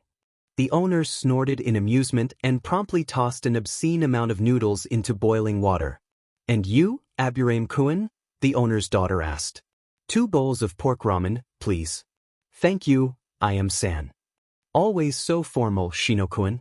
"You'd think Naruto-chan's rudeness would have rubbed off on you by now," she teased, ignoring Naruto's protests that she was not rude and what a horrible thing to say, "I am Nichin." Neither Shino nor Iam called her out on the lie. With an amused chuckle, Iam ruffled Naruto's hair and relayed Shino's order to her father, who dipped his head in acknowledgement and resumed his preparations. A sharp poke to Shino's side drew his attention away from the pair, and he glanced sideways at his friend, who was glaring at him. "Oi, why were you so late anyway?" "Training ran longer than anticipated," Shino said, pushing his glasses further up his nose. He paused when Naruto suddenly brought her hand up and raked her fingers through his hair. Droplets of water and remnants of leaves fell away when she withdrew her hand. "Your hair's soaked," she commented, scrutinizing one of the leaves she captured. It had orange veins. Shino ducked his head to hide a rising blush and cleared his throat. "We spent the better part of the day sparring on the lake. Kurenai-sensei wants us to concentrate on increasing our chakra control and reserves until both meet her satisfaction." Naruto discarded the leaf and scowled. "So not fair. You have no idea how much I'm envying you right now." Frowning, he pointed out, "I've already taught you how to do both." Not that Shino had been given much of a choice once he'd revealed what Kurenai was teaching them. Naruto had been quick to demand that he teach her too. Upon discovering that Hatake was as useless as Shino feared he would be, Shino had taken to coaching her on everything he learned during his own training. It was a time-consuming endeavor, but, for the most part, it benefited both parties. Shino was given the opportunity to practice and utilize whatever he learned, and Naruto could actually learn something of value. Not that he wouldn't have shared his knowledge with her regardless. He could deny Naruto nothing. "And don't think I'm not grateful," she said seriously, "because without you I wouldn't have learned a dmed thing. But it would be nice to have a teacher who actually did his job. I mean, he's supposed to be some hotshot special jounin or something, right? Yet all the BSDRD does is give us team bonding exercises and make us do stupid D-rank missions while he reads that perverted book of his." She let out a small noise of disgruntlement and dropped her head onto the table. "And even that's pointless. Sakura's always too busy fawning over Sasuke to actually train. Sasuke has a stick lodged so far up his butt that it's a miracle he can even walk, let alone train with the rest of us clanless plebeians. She growled the words, and Kakashi-sensei is absolutely useless when he actually decides to be there. Naruto gazed at Shino morosely and admitted, I didn't think it was going to be easy, but I never expected this, Shino. It feels like we're pieces of different puzzles that someone is trying to force together because they're too stupid to realize that we're never going to fit. The words hung heavily in the air even as the two descended into an uncomfortable silence. Shino was the first to look away. He wished he could draw on the words that came so easily under most circumstances, but they were a scrambled mess inside his head. He didn't know what to say to make the situation better, or even if it could be made better. He was out of his depth, and that was probably why the words refused to come. After 2 weeks of Naruto complaining about the dynamic of her makeshift team, Shino had gone to his father for advice. Voice tinged with regret, Shibi had confirmed that supervisors of genin squads had the right to train their teams in whatever capacity they chose. It was a recompense, of a sort, for services rendered. Unlike those who failed the exams and were sent to the academy reserves, genin under experienced jounin tended to become superior shinobi at an accelerated rate. The vast majority of Konoha's elite jounin and Anbu were the products of privileged cells overseen by jounin. It's an unspoken precedent. The jounin agrees to turn their genin into formidable shinobi on the condition that their methods remain unanimous, Shibi had explained. The only consolation was that genin were allowed to submit transfer requests after a 4-month provisional PRD. Shino saw the logic behind the time frame even if it was a detriment to Naruto's current situation. You can make a request for a transfer in another month if you still deem it necessary, Shino said eventually, placing a hand on Naruto's shoulder and squeezing. Until that time, simply continue to perform to the best of your ability. That is all you can do. As far as motivational speeches when it was hardly the most eloquent or inspiring, but Shino considered it a success when he saw the corners of her lips turn up in a reluctant smile. But I'm trying to mope here. Quit trying to make me feel better, would you? Shino adjusted his glasses. My apologies, he intoned. Naruto snorted and Shino inwardly sighed with relief. Despondence was not a good look on her. Here you go. Ichirakutochi slid 2 steaming bowls in front of them, followed by napkins and disposable chopsticks. Enjoy! It was like watching the sun break through the clouds. Shino watched as Naruto's face lit up, all traces of her earlier frustrating gone with the arrival of food. The girl snapped her chopsticks apart, shouted, "Thanks for the meal," and dug in with little regard to public etiquette or the continued survival of her taste buds. Shino pulled his own bowl toward him and thought of how much closer he'd be to. One particular dream of his, if he could make Naruto feel for him even half of what she felt for ramen. Honestly, even a quarter would be a blessing. He studiously ignored the indecent sounds coming from his left and started to eat, mindful of the heat. Ichiraku's ramen really was quite good, though Shino supposed the pleasant atmosphere and company played a part in it. It also helped that the owner and his daughter didn't treat Shino like a health code violation waiting to happen. Next, gasped Naruto, pushing the empty bowl away. It was instantly replaced by another and Naruto attacked it without sparing the man who'd brought it a glance. Ichiraku shook his head in exasperation, a seasoned veteran in the face of Naruto's frightening eating habits, and ambled away. Shino looked down at his barely touched ramen and wondered, not for the first time, how he had managed to fall in love with someone so absurd. You're making your allies anxious, Shino, his mother rebuked from across the dinner table. It's imperative that you compose yourself, Shibi agreed. Shino glanced at his parents, nodded once, and continued poking the tempura on his plate. Easier said than done, he thought, and lifted the breaded piece of fish to his lips. He had always been partial to the way the cooks prepared their meals, but now, it tasted like dirt in his mouth, flavors lost to the turmoil of his thoughts. His parents gave indiscernible sighs of frustration, which he ignored. Shino knew he was behaving in a manner that was entirely unbecoming of someone of his status, but he found he couldn't bring himself to care. He tried to calm down, for his allies' emotional well-being if nothing else, but no amount of meditation could soothe his nerves or quell his unease. Truthfully, it just made things worse. Shino chewed and swallowed by rote. His body might have been within the Aburame main house, but his mind was elsewhere, far past the compound's vast grounds and the towering gates of Konoha, to the small nation of Wave that lay on the outskirts of the country of fire. Despite his research, there was little current information available on the isolated country in either the shinobi or public archives. Wave Country was so small it didn't contain even a minor hidden village and relied on the assistance of other shinobi villages to survive. It was renowned for its rivers, mangroves, and exotic wildlife, and due to its prevalent shipping and trade industry was unusually prosperous for its location and size. Useless facts, and none of it could explain why Naruto, whose team had set out for Wave 3 weeks ago, had not returned.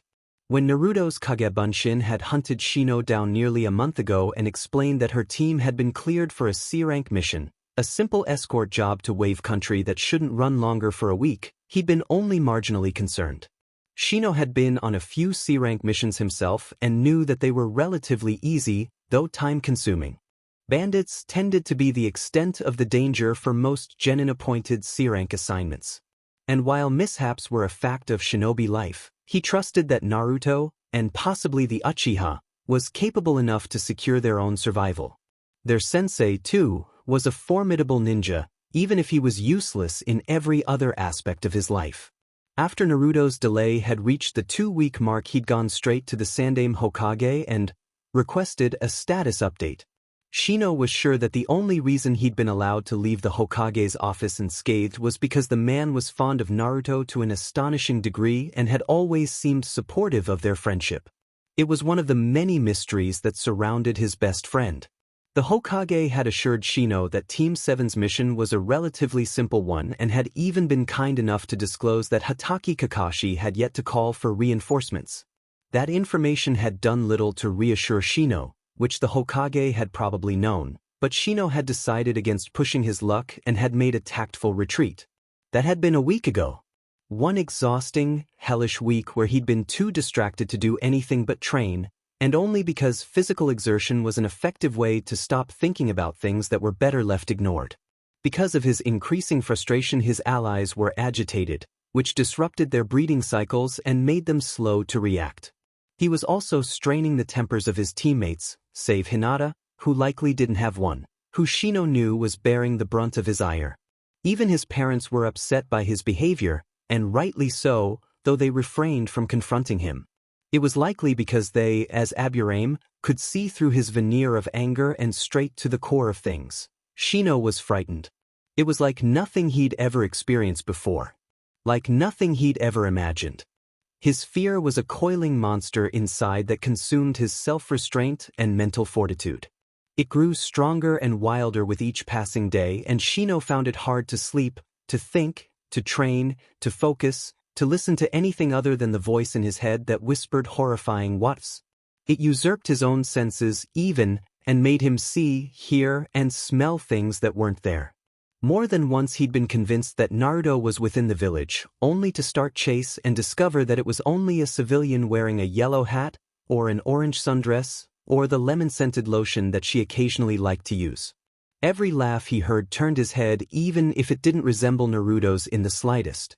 Somewhere along the line Shino had begun to associate Naruto with laughter, and the connotation was wreaking havoc on his psyche. The term going crazy with worry was starting to make more sense than it should. Shino gave up on finishing his meal and pushed his plate away. "If you'll excuse me," he muttered, standing. He ignored the looks of concern his parents shot him and left the room. He was more than ready to put the day behind him and go to bed. Tomorrow, Shino thought as he silently made his way through the vacant halls of the compound. She'll be back tomorrow. There was no room for alternatives in his mind. "Ino," she whispered against him, breath warm and distinctly sweet. "Shino." Shino couldn't see her. It was worrying, but he found he didn't want to question it. What did it matter if he was blind? If he could still hear her, still feel her, still taste her and smell her and... "Wake up, Shino," she told him, and Shino immediately dismissed the command. Nothing good came from waking up. It only led to things that Shino wished he could forget. No, he preferred to stay right where he was, surrounded by the smell and sound and feel of Naruto, even if it was only a pale imitation of the original, brought to life by his vivid imagination. "Wake up, Shino," she repeated. "No," Shino muttered, content to remain. He heard a soft inhalation, followed by a muttered curse, and then, "Oi, get your butt up, you lazy bee. It's already morning. What, are you going to spend the whole day sleeping?" Leave it to Naruto to be crude even within the realm of another's dreams. "Yes," Shino said simply and relaxed in his bed. Was it? It wasn't of importance. He closed his eyes, though the gesture was pointless, and basked in the presence of his friend. It took Shino a while to realize that the world was trembling. He spread his awareness. An earthquake, perhaps? They weren't common in Konohagakure, and certainly not to the point that their potency caused physical pain, but the though tapered off and Shino sat up. Shino had never experienced pain in a dreamscape before. He hadn't thought it possible. With that alarming thought, Shino's sightless eyes flew open and saw the sky concentrated within a pair of blue eyes. Finally. "Geez, I never knew you were such a heavy sleeper. That'll be the death of you, you know." "Naruto, or a perfect replication of her," said brightly. Her lips were stretched in a painfully familiar smile. "Up, Eno, lazy bones. Your parents wanted us down for breakfast 20 minutes ago."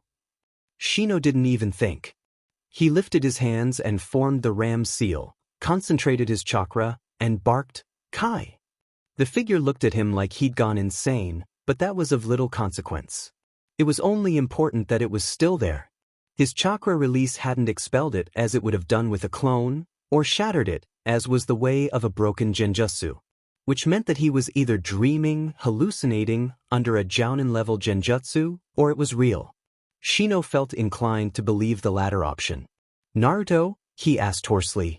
The girl scowled at him. "Did you just Kai me? What if I'd been a clone with a message?" "Man, you really are useless in the mornings," she paused and added in afterthought. "Also, has anyone told you that when you release a chakra pulse it kind of feels like being swarmed by a bunch of bugs? Unpleasant, dude. No offense." Shino stared at her, synapses firing away in his head. Naruto was there. Naruto was there. Naruto was alive. Between one breath and the next, Shino was on her, pulling her against him with the strength of a man determined to escape a merciless nightmare. He ignored her protests of being unable to breathe and took in everything, from the dampness of her hair to the clean scent of her clothes to the lingering chill on her skin. Shino placed his ear against her chest and listened for the sound of her heartbeat, which was always so much quicker than his own. He wasn't disappointed. With the rhythm of her existence beating against his ear, Shino allowed the last remnants of his fear and doubt to trickle away like poison leaving a wound, and he compared the relief he felt afterwards to the cleansing of a contaminated bloodstream. "I'm glad you missed me, really I am, but could you maybe hold me a little less like you want to crush my bones?" Naruto squeaked. Shino snorted despite himself and reluctantly loosened his grip. Naruto took the opportunity to turn in his arms and settle into a more comfortable position where her back was pressed against Shino's front and her legs ran parallel to his. Shino dropped his arms and brought them around her waist, then tucked her head beneath his chin. He felt Naruto's cool hands encircle his wrists, and after a moment of indecision, broke her gentle hold and entwined their fingers together. When Naruto didn't reject the NTMT gesture, he closed his eyes and allowed himself to finally breathe. "What happened, Naruto?" he asked after a while, reluctant to disrupt the moment but understanding the necessity of it. Shino needed to know happened, if only for the sake of his peace of mind. Naruto went still against him. There was silence, and it stretched on for what felt like ages. The minute Shino resigned himself to not being told, it was shattered by foreboding words that sent bolts of ice down his spine. "It was a disaster," Naruto rasped. Shino felt an overwhelming urge to retract the question just to ensure that he never, ever had to hear Naruto sound like that again. He bit his tongue until he tasted blood and said nothing, though, allowing her to continue the tale and hating himself for it. Shino needed to know what had happened, but he had a feeling that Naruto needed to tell it just as much. So he listened to her speak, her voice like iron nails carving through wood, and kept silent and still even as his body strained to do otherwise. A deceitful bridge builder. A desolate country taken over by a crime magnate. An ambush by the Demon Brothers. Their call for reinforcements being intercepted. Hitaki Kakashi injured. 2 encounters with an A-class missing Nin. Another with his Chunin-level apprentice with a deadly Kekiai Genkai. Uchiha Sasuke nearly dead. A battle against 100 trained mercenaries.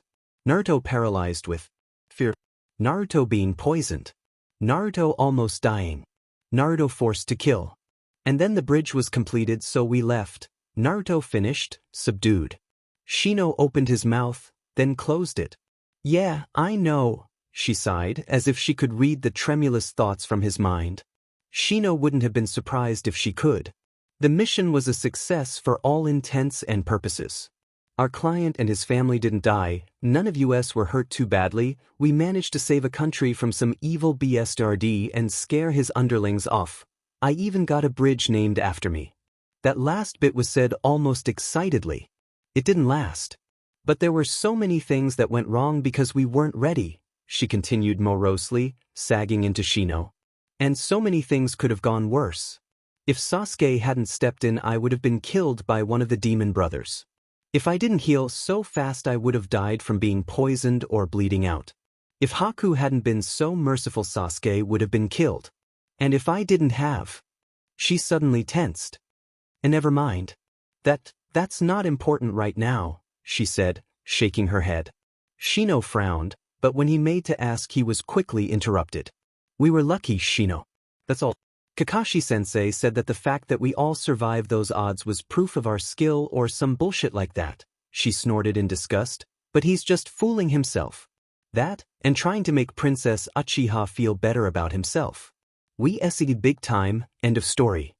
Shino waited until he was sure she didn't have anything else to add and then reflected on everything he'd been told. Honestly, in some ways it was so much better than what he'd imagined, yet in other ways it was so much worse. He closed his eyes and tried to organize the thoughts that were whirring through his head. There were still echoes of fear there, fortified by Naruto's own admittance of how close she'd come to death.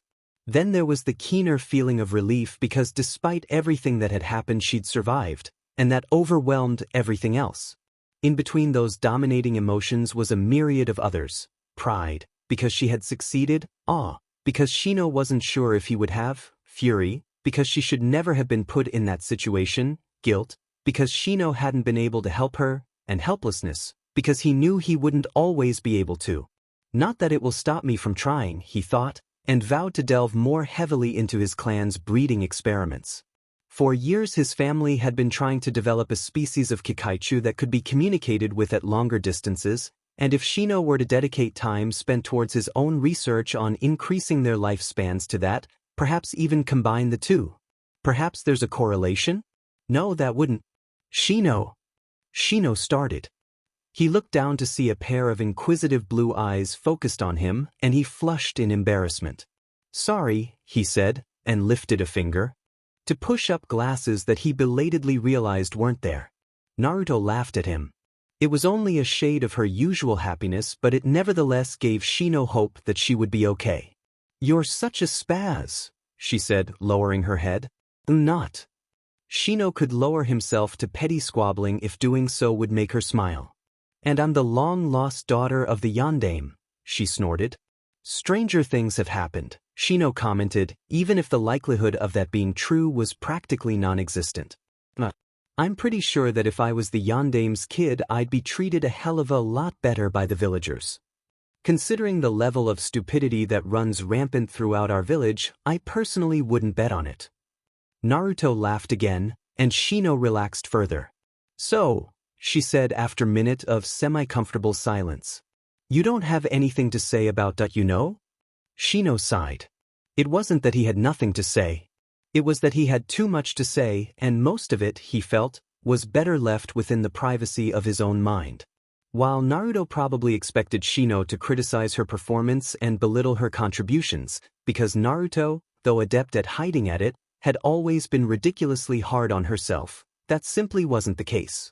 Shino did his best to view the situation objectively and honestly. He found no fault in her actions. She'd done the best she could given the circumstances, and her best had been remarkable. The only other person who merited his respect was the Uchiha. Not only had he supported Naruto after they'd been ambushed twice, but he'd sacrificed his life to save hers during their battle with that pseudo-hunter Nin. A logical decision, Shino thought without remorse. Naruto was worth 10 of the Uchiha, after all. Still, Shino grudgingly acknowledged that he was one of perhaps 3 people in all of Konohagakure who felt that way, and the Uchiha was not on that list. Uchiha had selflessly risked his life for someone who he, according to Naruto, could barely tolerate, and Shino's esteem of the boy had risen substantially at the revelation. No, Shino held no condemnation for either of them. It was their sensei, and possibly Haruno Sakura, who Shino wanted to rage against. Hatake Kakashi should have been training his team properly. Hatake Kakashi should have aborted the mission upon discovering their client's deceit. Hatake Kakashi should have made a retreat when an A-class missing Nin and another powerful anomaly entered the equation. Hatake Kakashi should have known that Hunter Nin always destroyed the bodies of their targets on sight. Hatake Kakashi should have made another request for reinforcements upon realizing that the first had likely been intercepted. Hatake Kakashi should have spent their limited time frame teaching his team something besides mere chakra control exercises. Hatake Kakashi should have done a lot of things. The fact that he hadn't, and that through his inaction and irresponsibility, Naruto had almost been killed, was unforgivable. Still, Shino held his tongue. There would be nothing to gain from expressing his fury, except perhaps momentary relief, and that would only be for Shino's benefit. Naruto would not appreciate such harsh vitriol aimed at her team so soon after having nearly lost them. It would only incite her temper, and the last thing Shino wanted was to add anger to her current bout of melancholy. With that thought in mind, Shino finally said, "Despite what you think, Naruto, your team performed admirably." Naruto turned to look at him disbelievingly, and Shino clapped a hand over her mouth in anticipation of her protests. Whatever she'd been about to say was muffled by his palm, and Shino quickly continued before she could do something in retaliation like bite him. "You did," he said forcefully, holding her gaze. "Genin cells with double your experience probably wouldn't have fared half as well. There is a reason that A-ranked missions are restricted to Jounin and Anbyu. Your sensei was wrong for not aborting the mission when he realized the extent of the danger." Shino couldn't resist pointing that out. "But despite your team being underqualified, you successfully completed your mission without any causalities." Shino paused for a breath. "That isn't luck, Naruto. That's resourcefulness, inexperienced as it might have been." Naruto stared at him. I don't think I've ever heard you say so much in one breath in all the years I've known you." Shino scowled at her in annoyance. "Rest assured that it will be the last time I make such an effort," he said, peeved that his embarrassingly heartfelt sermon had been dismissed so casually. Naruto laughed loudly, and Shino hated that she could expel his anger as easily as if she'd been swatting away a fly. Sorry. You know I can't help giving you shit every so often, Shino," she said winningly, "but hey, at least it keeps you on your toes." Shino rolled his eyes and glanced at the closest window. The curtains were still drawn, but there was a sliver of yellow sunlight peeking through the opening in the middle. Shino studied the angle the light extended and the level of its glare, and surmised that it was shortly past breakfast time. The lack of birdsong and the soft, almost silent pattering of feet within the house led him to believe that it was 9, perhaps 10 in the morning. After a quick scan of his internal allies, he recalculated the time to 10:30 thereabout. It was fortunate that Kurenai-sensei had given Team 8 the day to rest, because Shino wouldn't have considered making an appearance even if she hadn't. He corrected contentedly could go out for breakfast without having to rush. Shino wouldn't even argue when Naruto eventually demanded they eat ramen. He probably wouldn't even argue if she made a suggestion for grass. Shino was starving, and his stomach promptly rumbled as if to emphasize the fact. The responding laughter was expected. "Come on, let's get something to eat," Naruto chirped, hauling herself off the bed. Shino took a moment to examine her outfit: an orange jacket over a cobalt, knee-length dress, and brown sandals with thick, 2-inch heels and wondered when he had stopped finding her special brand of fashion sense so strange. Probably around the time I stopped finding anything wrong with eating ramen for breakfast, he thought with a rueful shake of his head. He made his way towards his closet with a poorly concealed yawn and pulled out the first outfit he laid his hands on. Shino reached for a roll of bandages on one of the upper shelves and froze when he felt something heavy press against his back. "Thanks, Shino," Naruto whispered solemnly, breath hot even through the material of his nightshirt. Her palms were flat against his stomach, and they warmed his skin. Shino shivered. Naruto pulled away, likely to leave the room to give him privacy, but Shino moved before he'd made the decision to do so. His hand caught hers and she paused, then looked over at him curiously. Shino gazed at her, eyes roaming over messy blonde hair and sapphire eyes and lips that were designed to laugh, and the words came pouring out before he could put a stop to them. "Never again," Shino rasped, clutching her hand so tightly the knuckles rolled beneath her skin. "Don't ever do that to me again." Her eyes widened. "Shino."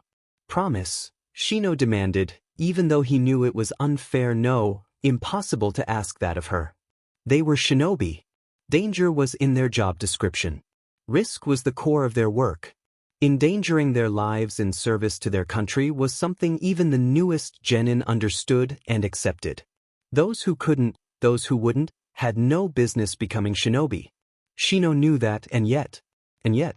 "I can't promise that," Naruto said, and Shino felt his heart plummet to his stomach.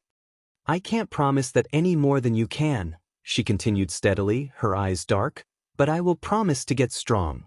So strong that you'll never have to worry about me like that again." Shino sometimes forgot how much this ostensibly oblivious girl saw until she'd say, or do, something that bespoke of how perceptive she could be. Like now. Shino wondered what else she knew about him, what findings she'd made and secrets she'd uncovered because of Shino's arrogance and his tendency to let his guard down around her.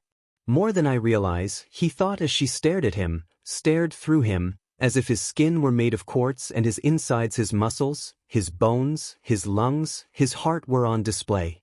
He didn't know if he was more frightened or elated by the thought.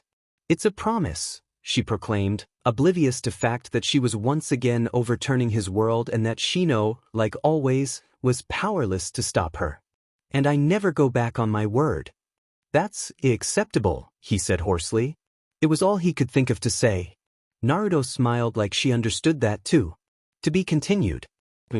"Tree climbing. But I already know how to climb a tree," Naruto insisted. "Yes, sensei. They taught us that in the academy," Sakura added. Kakashi sighed. Why couldn't he have been given genin who actually did what he told them to without arguing at every turn? "That's not what I meant," he said. "Watch. I should have enough chakra for this."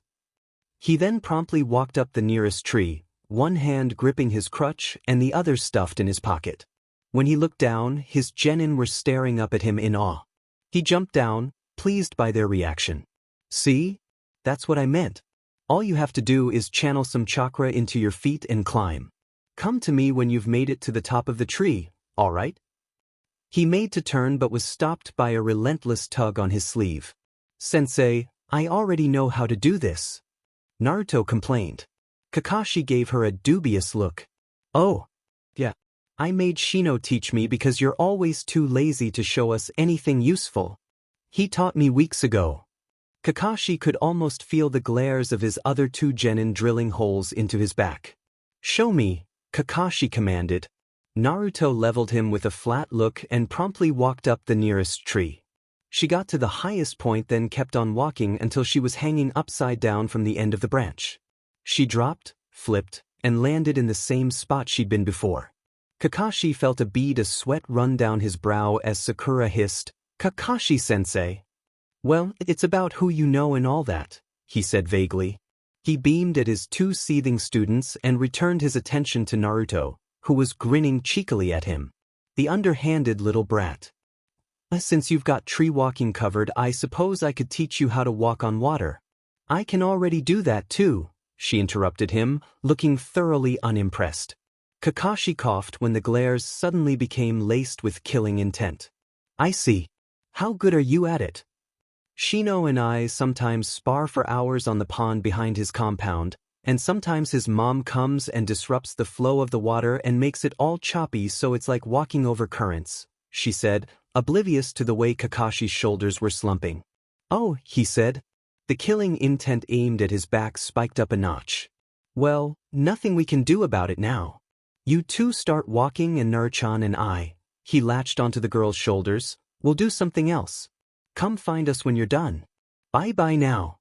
He quickly shunshined them away, ignoring the furious protests of Sakura and Sasuke and the startled cry of the girl in his arms. As Kakashi fled, he cursed both Kurenai and Naruto's creepy friend for all the work he'd have to do now, because surely neither Sasuke nor Sakura would let the fact that Naruto had learned something before them go. Kakashi could almost feel his days of leisure slipping between his fingers. Somewhere in Konoha, a miserable genin and his concerned sensei started to sneeze. For the first time, Hatake Kakashi regretted letting the Hokage bully him into taking on a genin team. He would have been better off retiring. The Forest of Death. Shino would have felt inclined to dismiss the designation as an unsubtle attempt at intimidation on Konoha's part if it weren't for all the screaming. His fingers twitched when another blood-curdling scream echoed in the distance, maybe a quarter of a mile south. After 6 seconds it cut off abruptly and Shino turned his head, reluctant to consider the reason why. Hinata-san, he pressed. Byakugan. His teammate swiftly activated her bloodline limit. There's a team 700 meters away but they're headed northwest and another team 900 meters west but they're veering off to the east.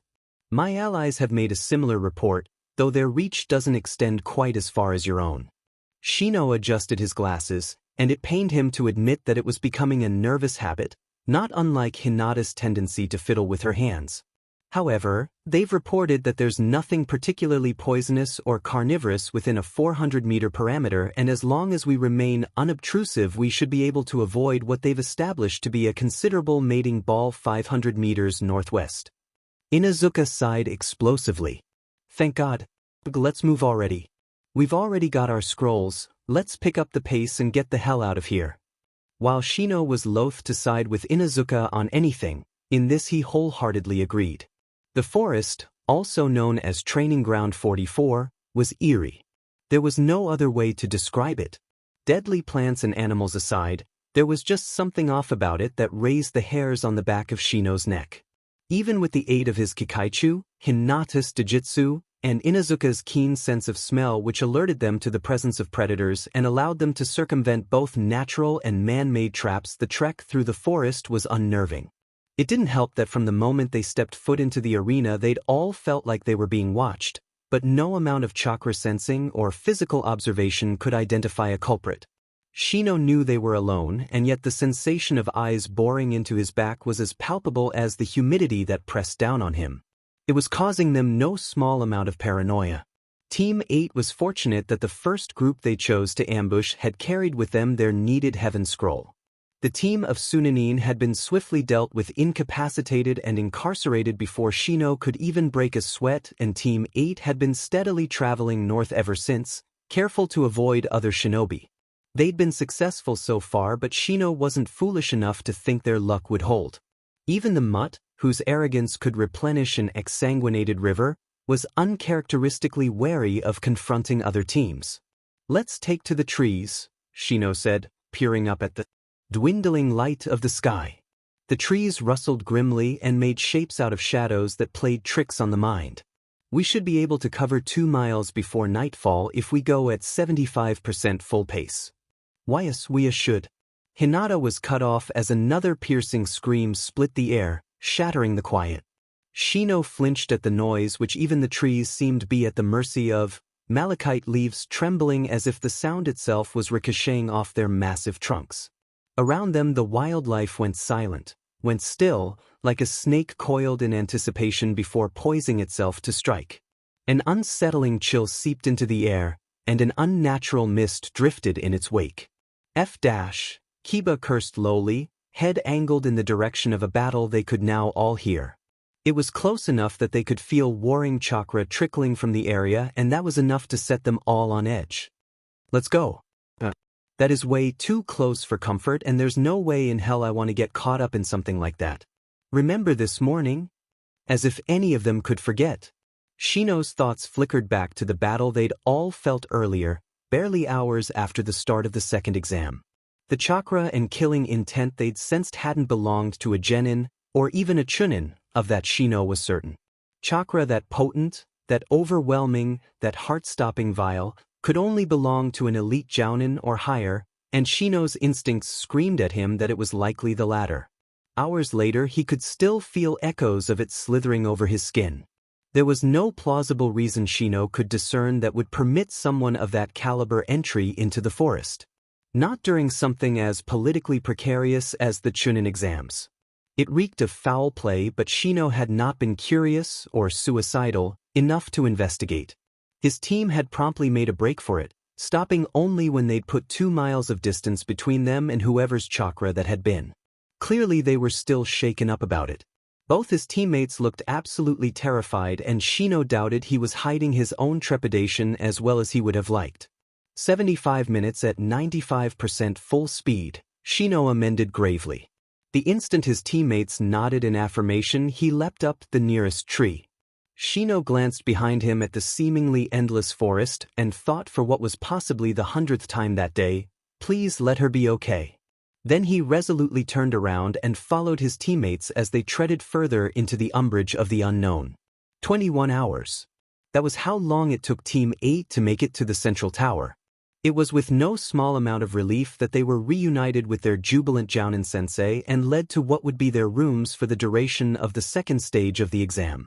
They didn't break the record for fastest arrival time, but they were the first of the current group to make it there, and that soothed the sting of disappointment Shino repeatedly told himself was unwarranted. His team had made it to safety mostly unscathed, and that truly was no small accomplishment.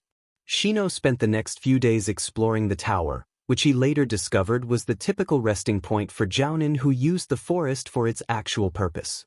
He also trained, though the constrained space and lack of privacy made it difficult to do so. And then there was the waiting. The team of Tsunanin consisting of the Kazakage's progenies had been the second group to arrive.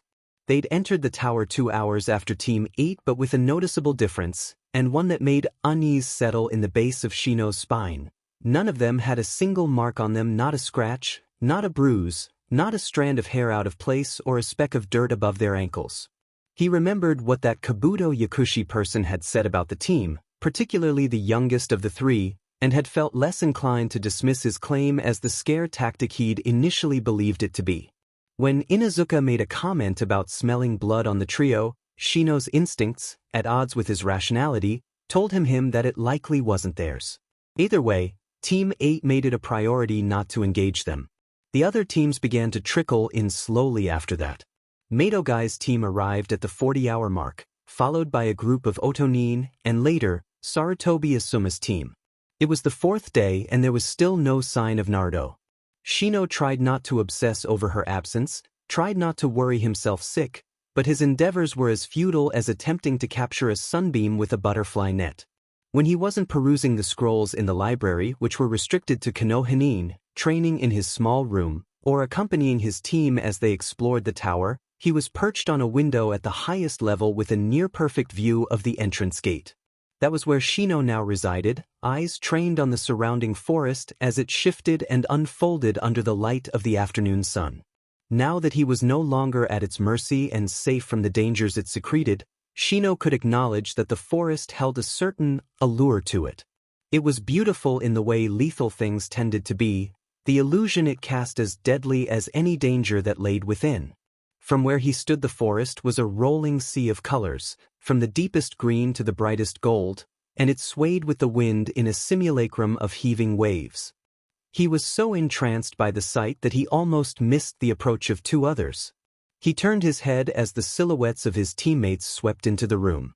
"I told you this was where he was probably brooding at," Inuzuka crowed victoriously. I apologize for doubting you, Kiba-kun." "Saw right, Hinata-chan." Kiba grinned and ruffled the girl's hair. It might have been a trick of the light, but Shino was almost certain her expression had turned peeved. "So, bug boy." Shino narrowed his eyes in irritation. Is there something you wanted, Mutt, or have you just come to be a nuisance? Inazuka's grin sharpened. Oh, well, I guess you don't need to know what this nuisance was going to say. Come on, Hinata, you heard the guy. He wants to be left alone. Keikiba-kun, Hinata admonished. She stood her ground when Inazuka made to drag her away. That isn't very nice. She turned pointedly and said, Ishino-kun, Yaru-chan is here. Spoil sport, Inazuka grumbled. Neither of them paid him any mind. Shino sat up from the ledge so quickly the world threatened to tilt. She's here? He asked sharply. When did she get here? Was she injured? Yes, Inazuka drawled, clearly pleased that he had the upper hand. And how are we supposed to know? We bumped into Sakura on our way to the canteen, but she ran off before we could ask. That was all Shino needed to hear. He made a beeline for the door, startling his teammates as he quickly sidestepped them. He paused once he stepped through the threshold and, after a moment of hesitation, turned. Thank you for letting me know, he told them. Inazuka rolled his eyes and glanced away while Hinata simply smiled. Shino nodded briefly in gratitude and hurried to the stairs that would lead him to the lower levels. In a tower that large it would take Shino ages to look everywhere, so he targeted the places he figured she was most likely to be. He checked the medic station first and was unimaginably relieved to know she wasn't there. He completely bypassed the library and archive room. The room reserved for Team 7 was empty and there was no sight of her in the training room. That left the canteen. Had Shino been of sounder mind, he probably would have searched there first. His eyes were roving the moment he stepped into the large, oddly shaped room, overlooking everything that wasn't garish and bright. He spotted her as easily as one would spot a sunflower in a pile of gravel, and his feet moved instinctively even as his mind assessed, catalogued, and reassured. There were no signs of injury that he could see, and any physical indicators of them were gone, either washed away or concealed beneath rumpled clothing. He observed her movements for stiffness or delay and cautiously deduced that she was without serious injury upon finding none. That she was laughing brightly and eating vigorously allayed the rest of his fears, and when Shino finally reached her table, he found he was in a much calmer state of mind. Naruto turned her head as he approached, and her grin widened at the sight of him. Shino was pleased to note that the food on her tray and the people that surrounded her were all but forgotten. She jumped from the bench and rushed at him, and Shino barely had time to brace himself before he was collided into by an orange and yellow blur. Shino! Naruto shouted. When she looked up at him, her eyes were sparkling, relief and elation brightening the irises from cobalt to teal. God, it's so good to see you. Sorry, I didn't come find you earlier, but when we got here, which was about 3 hours ago I think, we had to talk to Kakashi-sensei and take Sasuke team and Sakura-chan to the infirmary, and then I really needed a shower because holy crap, I was eaten by a giant snake and covered in things I don't want to ever think about. She paused to shiver theatrically. And then I decided to look for you, but I found the canteen and they had ramen and I was starving and I couldn't resist, and then Chuji. And the others found me and I got distracted and yeah. By the way, were you looking for me? How did you know I was here? She essayed an air like she'd run out, which Shino figured she probably had, and looked at him expectantly. Shino chose to focus on the last question instead of the fact that she'd apparently been eaten by a giant snake. For the time being, he didn't want to know. My teammates came across Haruno-san earlier and I was only recently made aware that you were here. Oh, cool. She pulled away, to Shino's immense displeasure, and led him to the table where she promptly retook her seat. Shino nodded at the members of Team 10 and slid in beside her. Man, the ramen here is really good. Anyway, how was the forest? How fast did you guys get here? Is everyone all right? She asked in between slurping down large gobs of noodles. Shino counted 8 ramen cups and restrained a sudden urge to smile. It was unexpectedly easy, though that was in large part due to our success in evasion. We collected our necessary scroll within an hour of entering the forest and only encountered one other team, which we dispatched swiftly.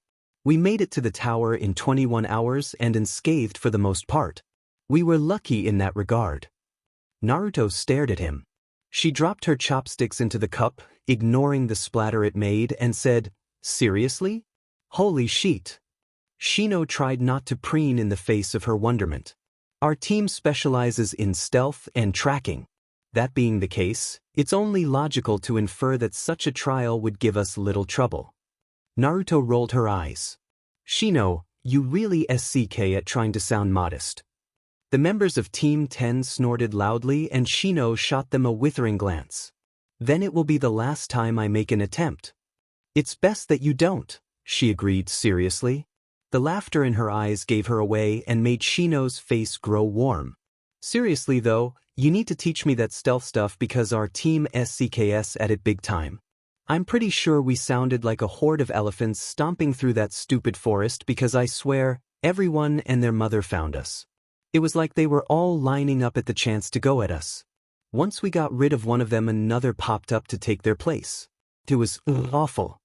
Shino's heart thudded in alarm as an unnameable shadow flickered over Naruto's face.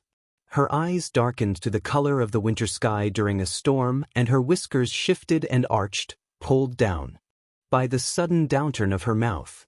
What happened? He quietly pressed as he catalogued the sudden change in her. Shino did not like the expression on her face, nor did he like the sight of her back becoming ramrod straight while her shoulders remained hunched, pulled towards her ears like she had something she desperately wanted to hide.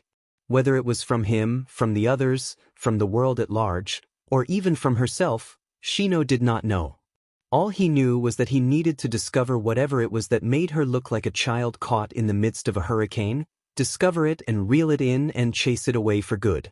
He waited patiently, ignoring the presence of anything, anyone, that wasn't the girl tucked at his side.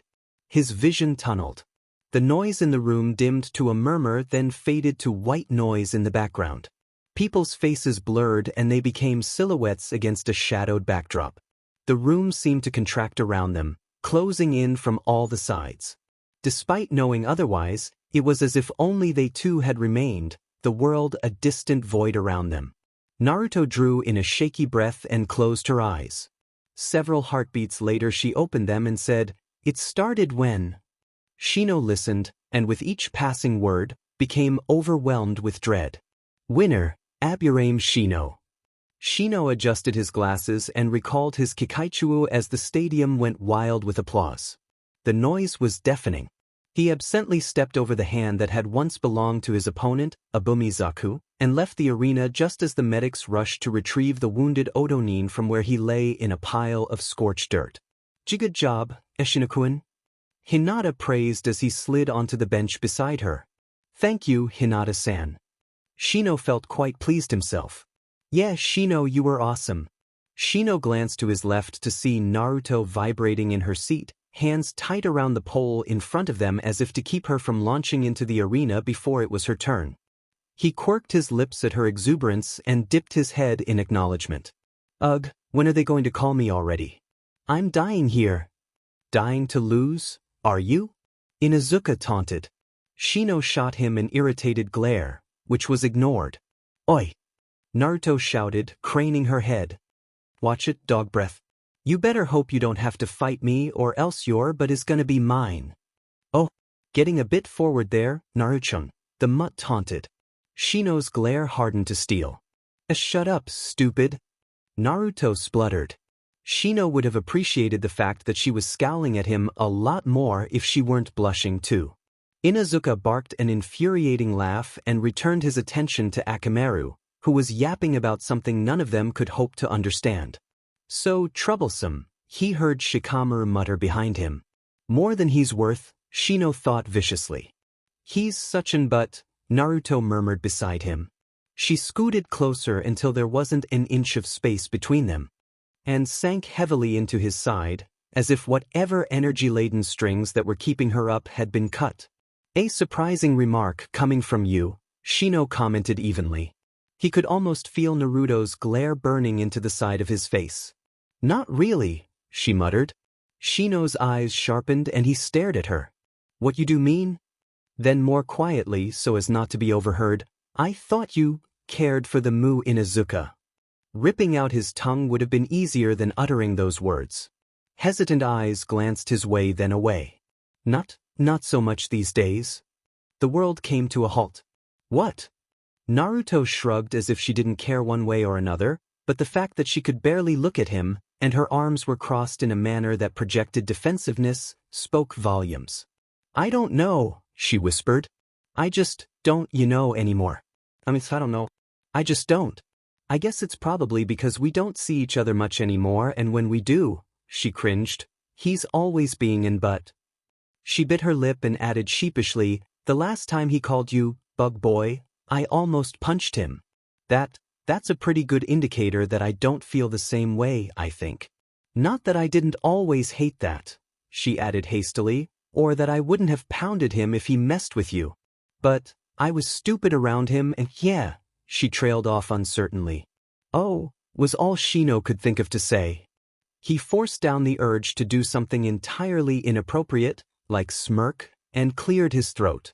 I can't say I'm not relieved by this outcome. Was never good enough for you. Shino just barely caught the sound of her breath hitching and found it rather hard to breathe himself when she wrapped her fingers around his hand in a bone-shattering clutch.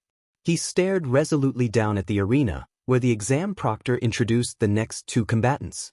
Tsurugi Misumi and Suna's Kankuro threw barbs at one another until Kankuro aimed a sudden spinning kick at his opponent's stomach which sent the boy flying several feet into the air. The crowd buzzed in excitement at the exhibition, but it was a muted hum compared to the elation Shino was feeling. Naruto didn't love Inuzuka anymore. And by the sound of it, hadn't for some time. Only a decade of practiced stoicism kept Shino's face from erupting into an imbecilic grin. Naruto started, then stopped.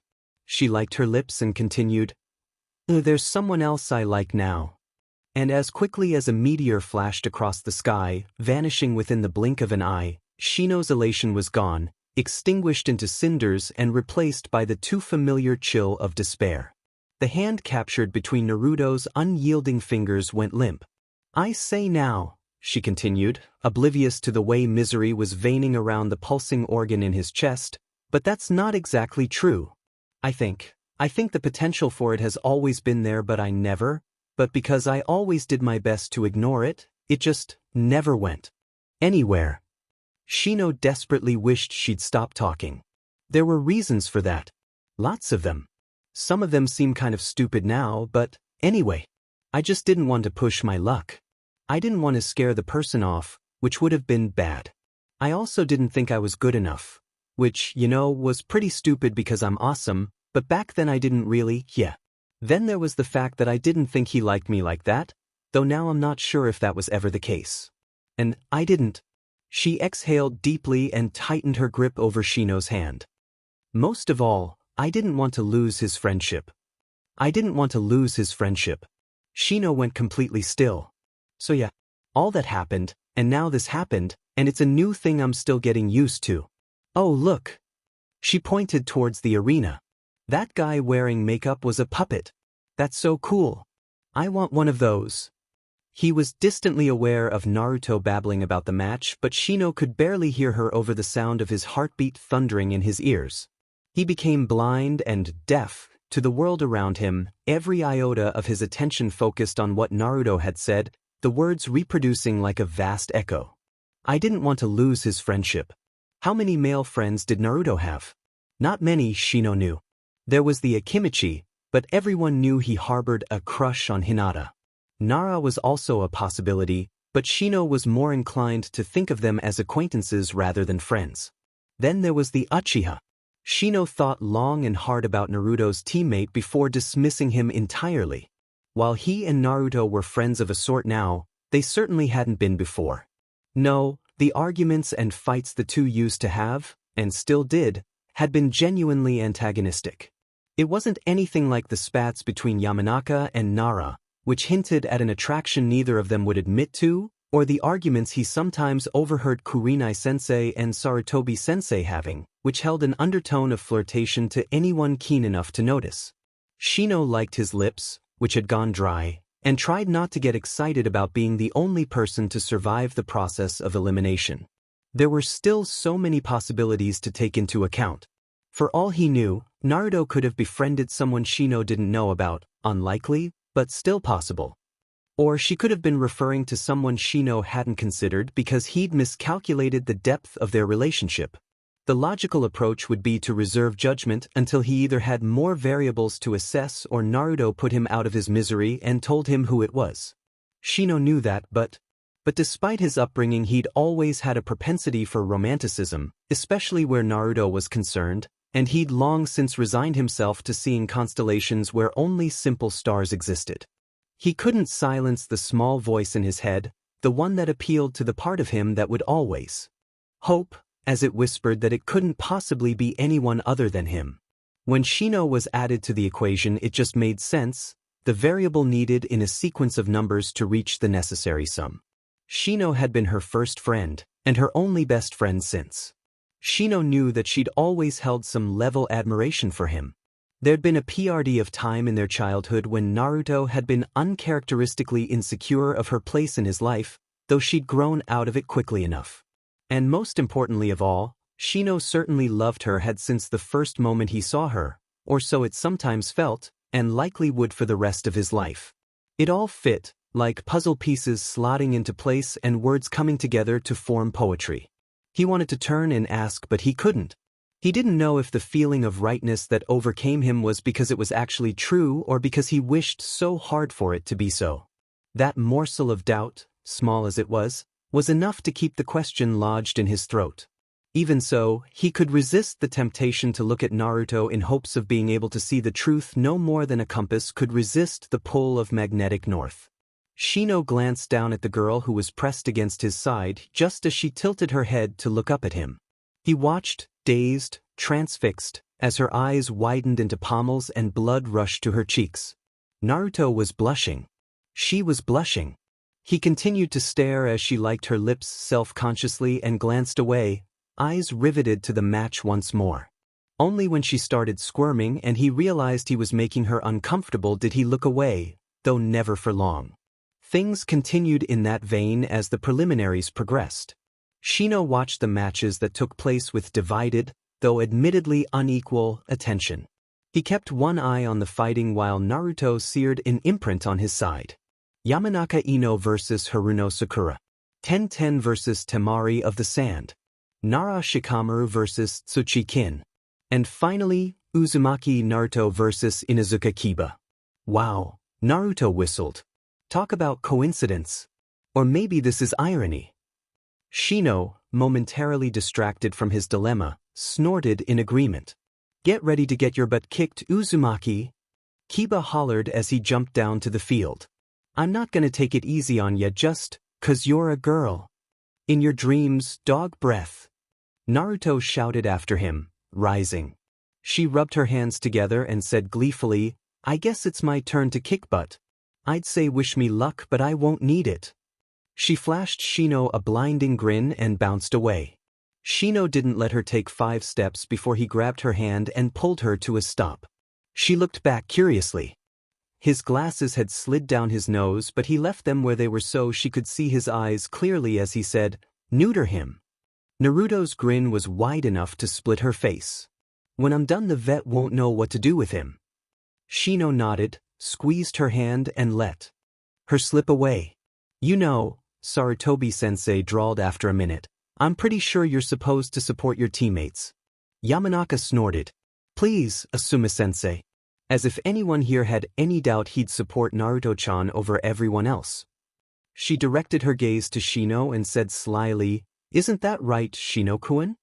Shino didn't dignify that with a response. He ignored Yamanaka's knowing gaze and shrieking laughter and followed Naruto's descent to the arena. Barbs were shared between her and Shino's teammate, to absolutely no one's surprise, and things picked up quickly once the proctor gave his signal and fell back. It was a vicious match. While Inuzuka was brutal at taijutsu, Naruto was no slouch either. She gave just as much as she got, hitting with a strength Shino knew must have surprised the mutt. Naruto, for all her short stature and lithe build, was strong. Her first solid kick sent her opponent sailing across the arena, and Shino took vindictive delight in the way the onlookers sat stunned. Not only was she frightening with her hits, but she was quick, too, blocking fast and attacking faster. She was a blur of bright colors as she danced around him with the ease and dexterity of the wind, flawless, and cutting and fluid and swift. And she was tenacious. Nothing could keep her down. Hits that would have left most kunoichi unconscious seemed like they nothing to her.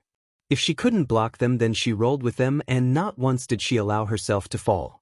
In between attacking and defending and pushing forward and falling back, she taunted Inuzuka, voice loud enough to reach even the Hokage at the highest stand.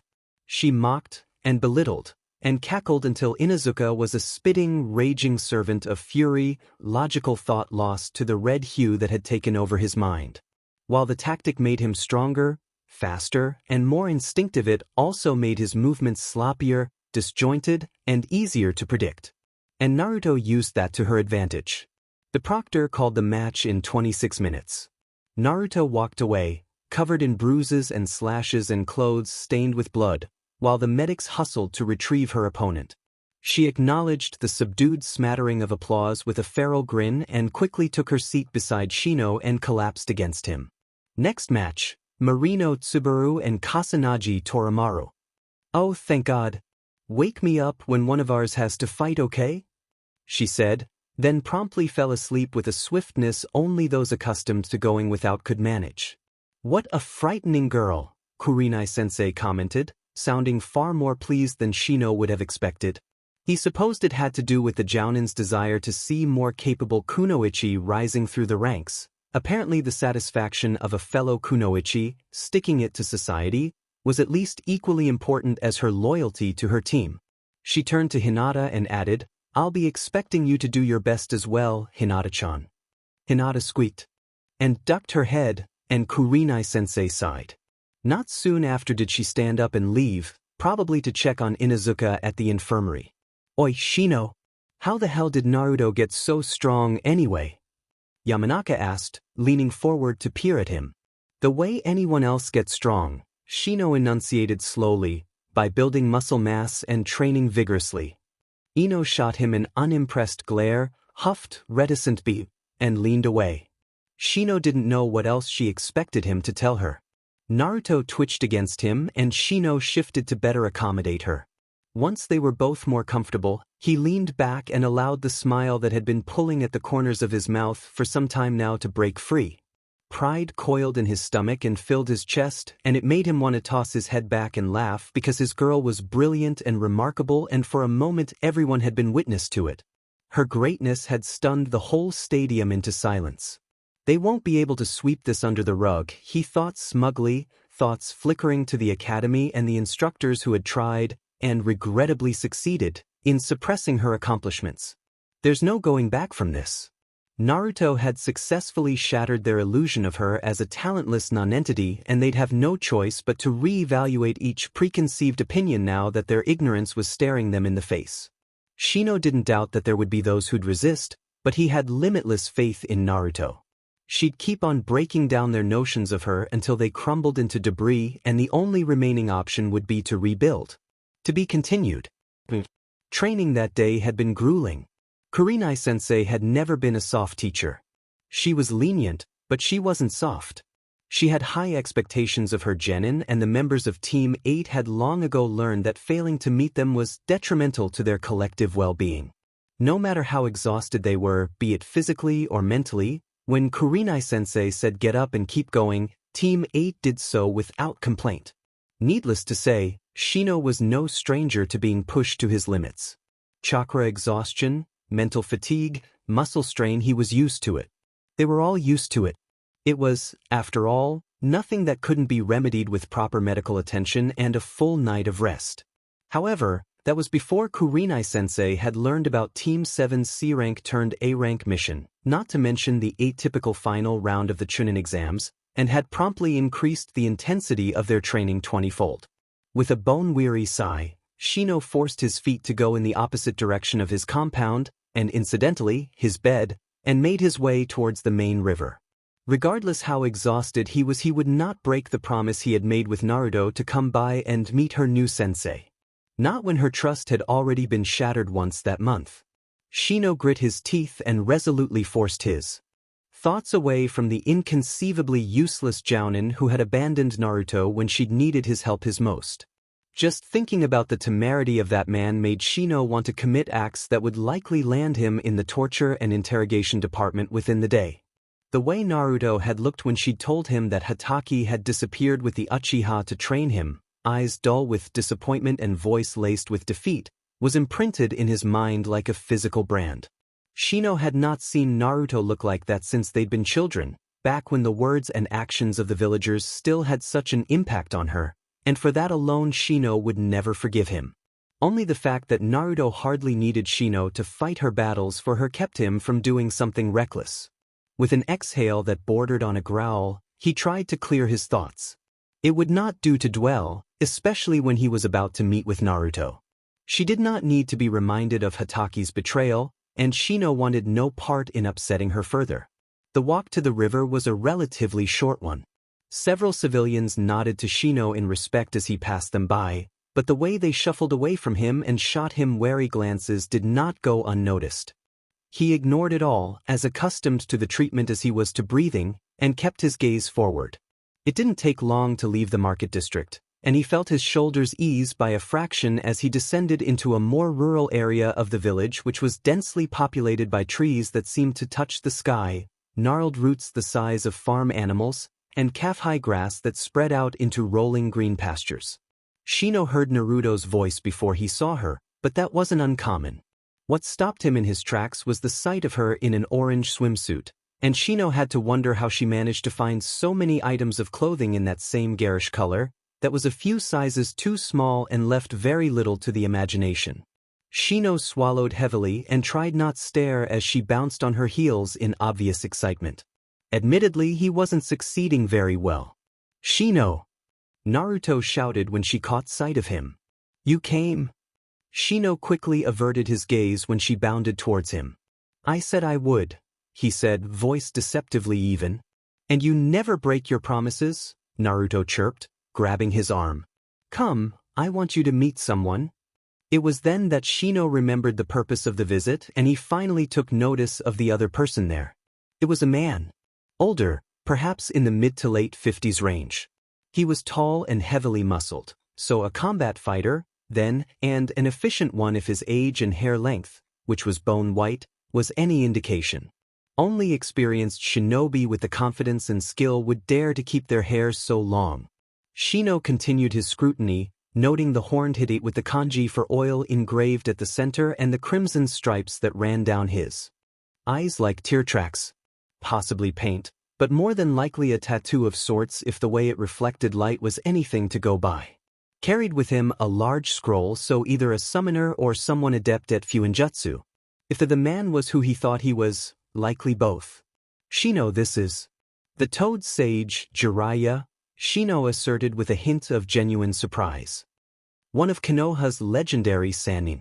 Student of the Sandaime Hokage and teacher of the Yondaime Hokage. Seal Master and currently the only person who holds the summoning contract with the Toads." Naruto gaped at him. "What? You've met before?" "No. Jiraiya-sama's reputation precedes him." Ho ho, the subject of their discussion chuckled. "I think I like you, kid. At least you know how to respect greatness when you see it, unlike a certain disrespectful little runt here." "Greatness my butt," the disrespectful little runt shouted. "Watch it, you ungrateful brat. Make me pervert sage. What did I tell you about calling me that? I'll call you whatever I want. Pervert sage, pervert sage, perverta." Shino proceeded to watch as one of Konohagakure's most prestigious figures chased around a genin, slipped on a wet patch of grass, and fell into the river. Naruto clutched her stomach and howled with laughter up until something long and white hair, Shino realized belatedly wrapped itself around her ankle and yanked her into the water, where she proceeded to flail and shout obscenities that would make Inuzuka Kiba blush. As Shino watched, it struck him that he was looking at an older version of Naruto. He allowed himself a few seconds to mourn his life choices before he began to calculate how to go about stealing a DNA sample from one of the legendary Sannin without him realizing it. "But watch your hands, you pervert, or I'm going to kick your old wrinkly butt from here to Kumo." As if you have anything to touch, brat. I've seen trees with more shape than you. Why, you dirty piece of sage? Naruto, Shino interrupted. He absolutely did not want to know how Naruto was going to finish that sentence. Naruto blinked and craned her head over her shoulder. Oh, hey Shino. I forgot you were here. The toad sage snorted. Some girlfriend you are. No wonder your boy over there looks so miserable. Naruto's blush put tomatoes to shame. He's not my boyfriend, she said quickly, eyes flickering toward Shino. Really? Jiraiya leered. That's not what it sounded like when you were going on about how wonderful and brilliant and oh so nice Shino-kun was. He sounded suspiciously coy as he added, but perhaps you were referring to another Shino-kun, eh? I've got to admit, this kid doesn't look like much. Naruto looked like she didn't know whether to die from embarrassment or pound the old man into the ground. To Shino's pleasure, she settled for saying, don't talk about him that way, though it was ruined when she added, and we're not dating, you pervert. Jiraiya nodded with an air of understanding about him. I guess not. I don't really see the two of you together, anyway. Shino felt the first stirring of irritation and he leveled a flat look at the smirking man. What? Naruto rounded on him. What do you mean? Jiraiya stuck a finger in his ear and stepped out of the river with a nonchalant shrug. Oh, nothing much. Your vehement denial of dating the guy just makes a lot more sense when you think about it that way. You guys are total opposites, after all. Sorry, kid, I shouldn't have said anything. Naruto looked horrified. But I didn't mean, Shino. She looked at Shino with such profound helplessness that he couldn't bring himself to let her reap the consequences of letting her mouth run. With a sigh, Shino adjusted his glasses and suggested, why don't you show me that jutsu you've been telling me about, Naruto? Yes, she yelled with audible relief. Good idea. Come on, Shino, get away from that creepy pervert and let me show you what I can do. It's awesome. Shino disregarded the fact that he was still fully clothed and let himself be dragged into the river. Naruto faced him determinedly, widened her stance, then lifted her hands to perform the ram hand seal. She faltered, stood immobile for several seconds, then let her hands fall to her sides along with her gaze. Shino, you know that's not true, right? She muttered, kicking at the water. About what he said, I mean. None of it is true, you know that, right? Shino huffed in amusement and captured one of her hands. I know, Naruto, he said, simply. Things were promising for the two of them. But it wasn't time. Not yet. The girl promptly wilted with relief. That's good. I didn't want you to think. A poorly stifled giggle caught their attention and they both turned simultaneously towards the noise. Shino took several steps back as Naruto flailed at the sight of the toad sage squatting below them, steady as a stone above the waves. He had a pencil in one hand and a book in the other, and he was staring between the two of them with enraptured delight. What do you think you're doing, you demon pervert sage? Naruto erupted. Oh, don't mind little ol' me, the Sannin encouraged them. He lowered the pencil to the book and said, continue what you two were doing, please. Are you using us as research material for your pervy books? She squawked. Of course I am, Jiraiya boasted shamelessly. I'm a popular novelist, after all, and I need to get my inspiration from somewhere. His gaze turned utterly suggestive as he continued in a whisper, and the two of you are absolute gold. The chemistry between you, the closeness. Shino-kun over there will make the perfect protagonist for my next book. A sad, emotionally crippled boy on the verge of manhood who struggled to open his heart to others until a brash young girl shows him the joys of the flesh and how it feels to be loved. He broke off into peals of inappropriate giggles. Going to kill you, you stupid pervert. Get over here and die. Shino stuffed his hands into his pockets and shuffled towards a nearby tree that had an inviting indent. He figured he could get away with taking a nap for an hour or so. He doubted Naruto would notice. That's my book, you brat. Didn't anyone ever teach you that water and paper? I see my name in here. I'm going to murder you, you creepy lecher. Wait till I get my hands on you. Shino adjusted his glasses with a sigh. It was going to be a long day. Shino was running. All around him were the sounds of fighting, no, the sounds of invasion, because that was exactly what Tsunegekure and Otogekure had conspired to do. Otogekyure's part in it was more readily understood. They were an anomaly, a straggling country, and from the whispers he's overheard, commanded by the legendary Sannin Orochimaru, Konoha's very own Black Stain. Suna was an entirely different matter. Shino's blood simmered at the thought of their betrayal. The only silver lining in the ordeal was that after they'd been dealt with, no other nation would trust them, as a consequence of their duplicity if not their humiliating defeat. But that was a thought for another time. Battle sounds carried over the wind, the screech of swords clashing, the thuds of bodily impact, the crackling of chakra and rumble of collapsing buildings, permeated by barked orders and pained screams and triumphant yells. In the distance was the panicked cries of the civilians and the heavy beating of their footsteps as they were evacuated, a luxury no able shinobi was given, and the noblest of them wouldn't accept even if they were. Shino ran through the streets without stopping, the object of his mission within sight. He was quickly leaving the constraints of the village and breaching the edge of the forest. Relieved that a battle at their distance would not further endanger the village, he focused his chakra to his legs for additional speed. He caught up with his target within moments and leapt up a tree, the concentrated chakra in his soles keeping him rooted to the jagged bark. Aburame. Uchiha Sasuke glanced at him in surprise. Go, Shino said tightly, eyes leveled on his wayward opponent. He nodded grimly. I'll handle this one. Go ahead and take care of the other. Uchiha didn't need telling twice. Don't get killed, he said, then bolted in the direction the two siblings had disappeared in, leaving Shino behind to deal with the third. You should worry more about yourself, Shino called after him. He was, after all, the one who would be engaging Sabaku no Gara himself. Which was why Shino had to dispatch his target quickly and catch up to stand as support. I don't have time for this, Kankuro growled. Shino watched avidly as he grabbed a loose section of bandaging from what he knew to be the puppet, Crow, and released it from its binding. It twirled in a facsimile of a tornado, then spread its forearms wide. Shino caught sight of Kankuro's fingers moving and the puppet swayed in response. Then I suggest you make some, Shino commented, channeling his chakra. His allies moved through his skin and climbed upward, then stretched all across. He concentrated them along his arms where they gathered in a swarm that gave the impression of black clouds. He saw Kankuro's face morph into something resembling fascination and disgust, and Shino offered him a ghost of a smile. Not that you'll have a choice, he added mockingly and charged. Buzzing. That was the first thing Shino was aware of upon awakening.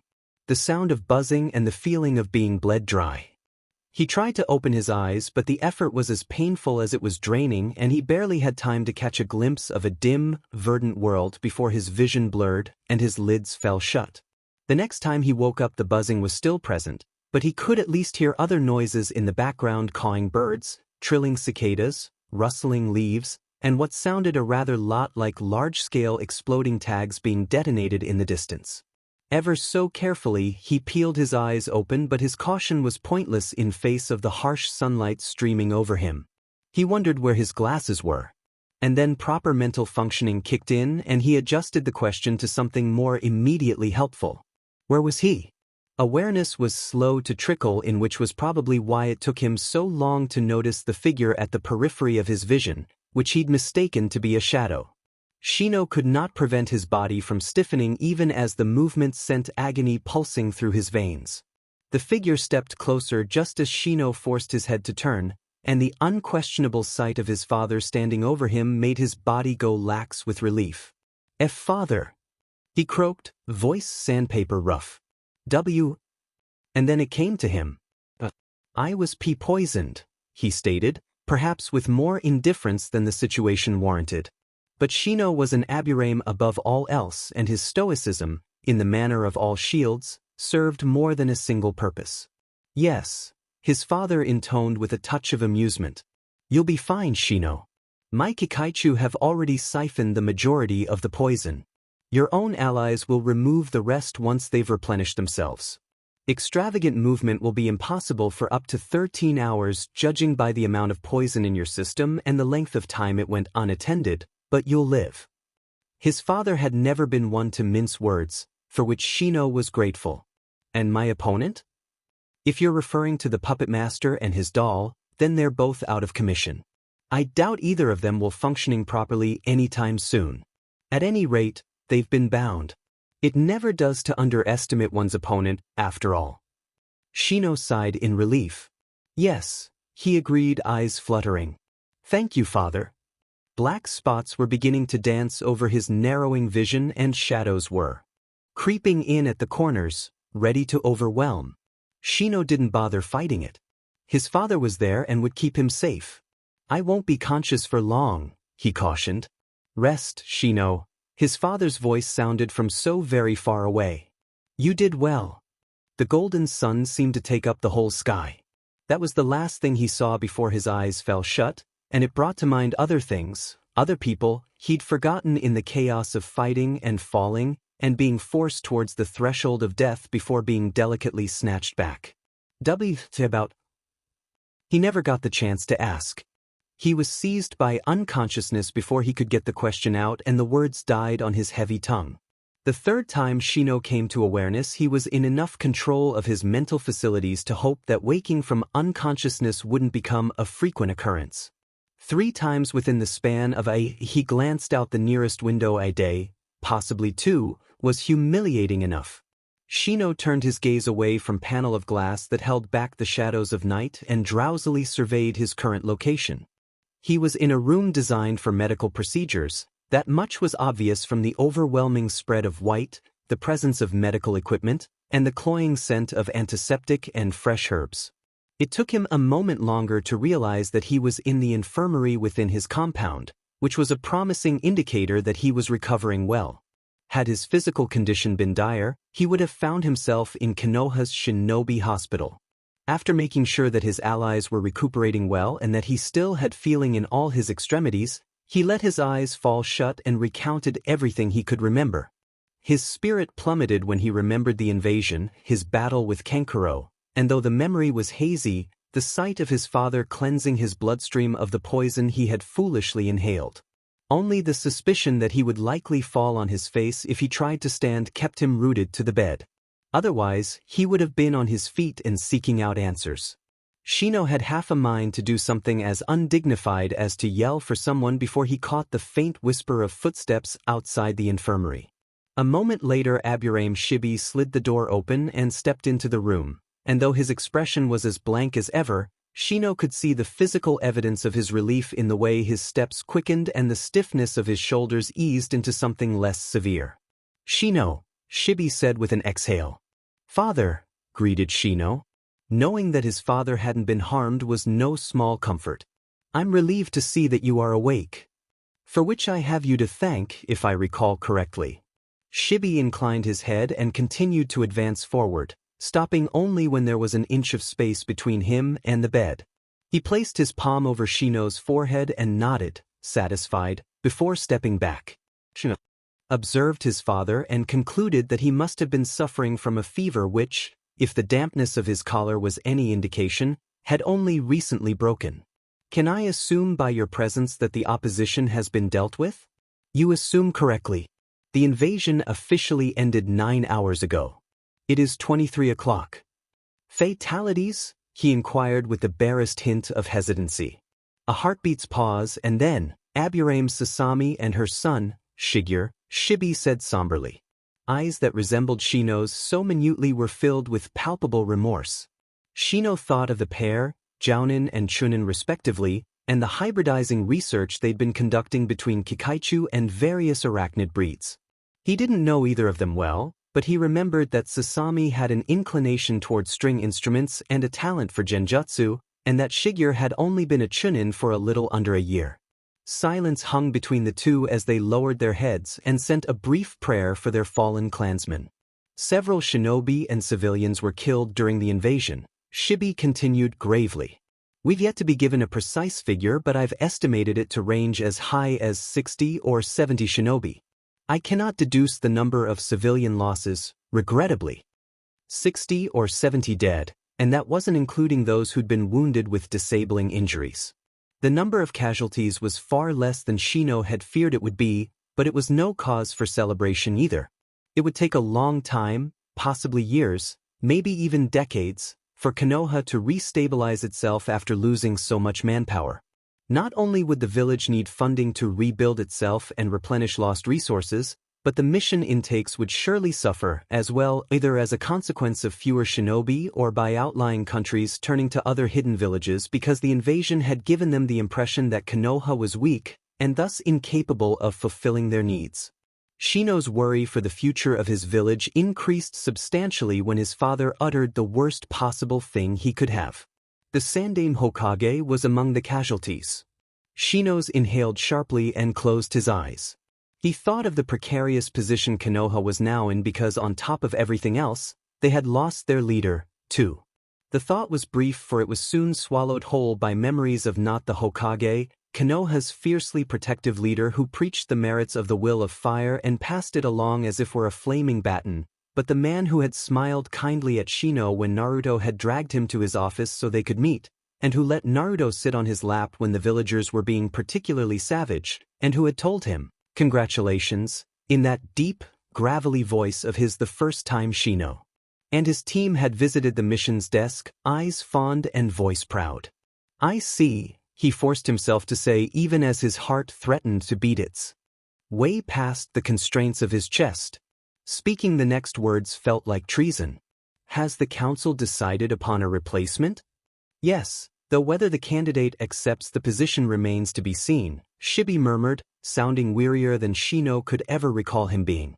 "I see," Shino repeated, thoughts churning. The heavy silence was broken by the approach of another set of footsteps further down the hall. The person walked too heavily to be an Aburame, and certainly not an experienced shinobi, and the pause between steps hinted at a stride too long to belong to a child not yet skilled at walking soundlessly.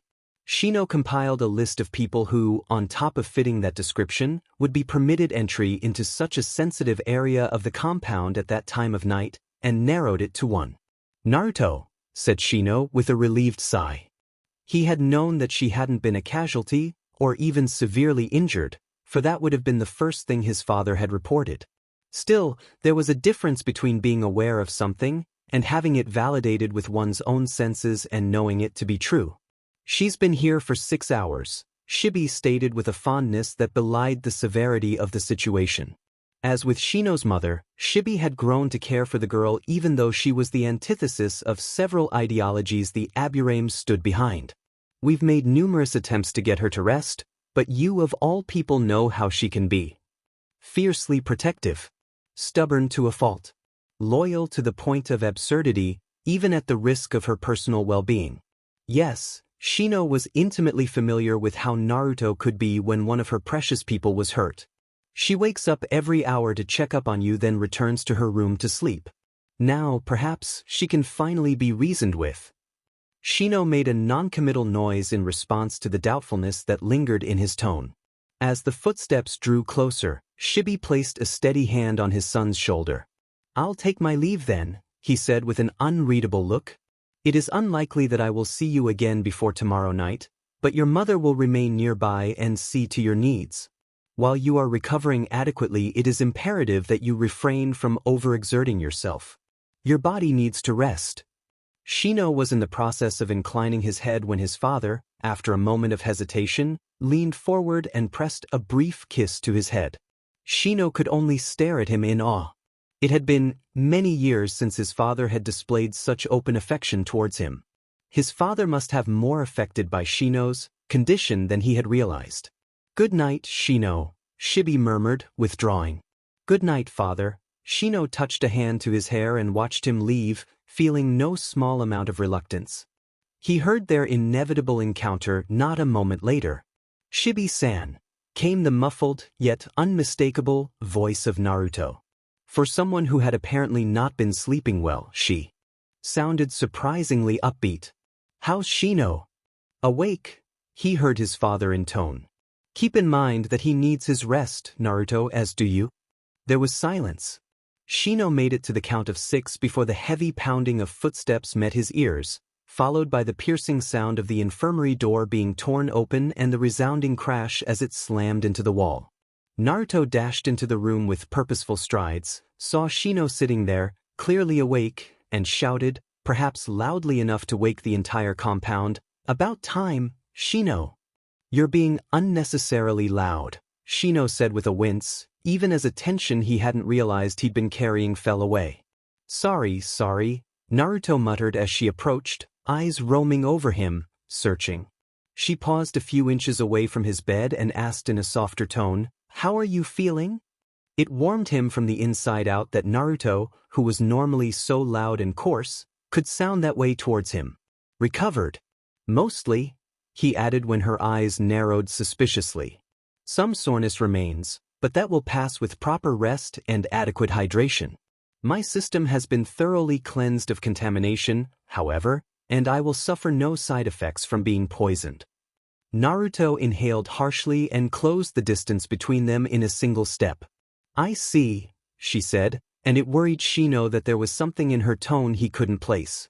"So, if I were to, say, hug you right now, you wouldn't collapse or start foaming from the mouth or anything, right?"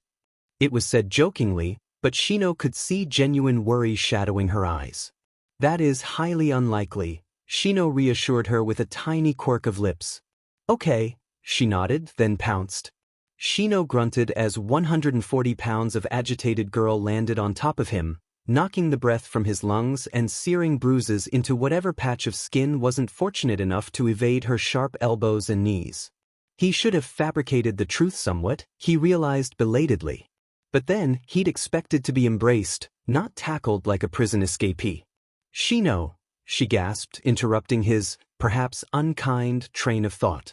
"Don't you ever do that to me again, or so help me." She made a keening noise, not unlike a wounded animal, and wrapped her arms around his neck so tightly he struggled to breathe. "You were unconscious for hours, and your dad said that if he hadn't found you when he did you would have died." "Died, Shino." "God. Shino paused to think of something to say. Somehow an apology felt wholly inadequate. Doubtless because he knew what it was like to be on the other side, half insane from worry and virtually paralyzed with fear. The words "and this is how I feel every time you rush headlong into danger" dangled at the forefront of mind, but Shino wasn't quite petty or insensitive enough to speak them, true as they might have been. In the end he settled for saying, "I'll strive to be more careful in the future," because that was the only thing within his power to promise, and the only thing he was brave enough to say.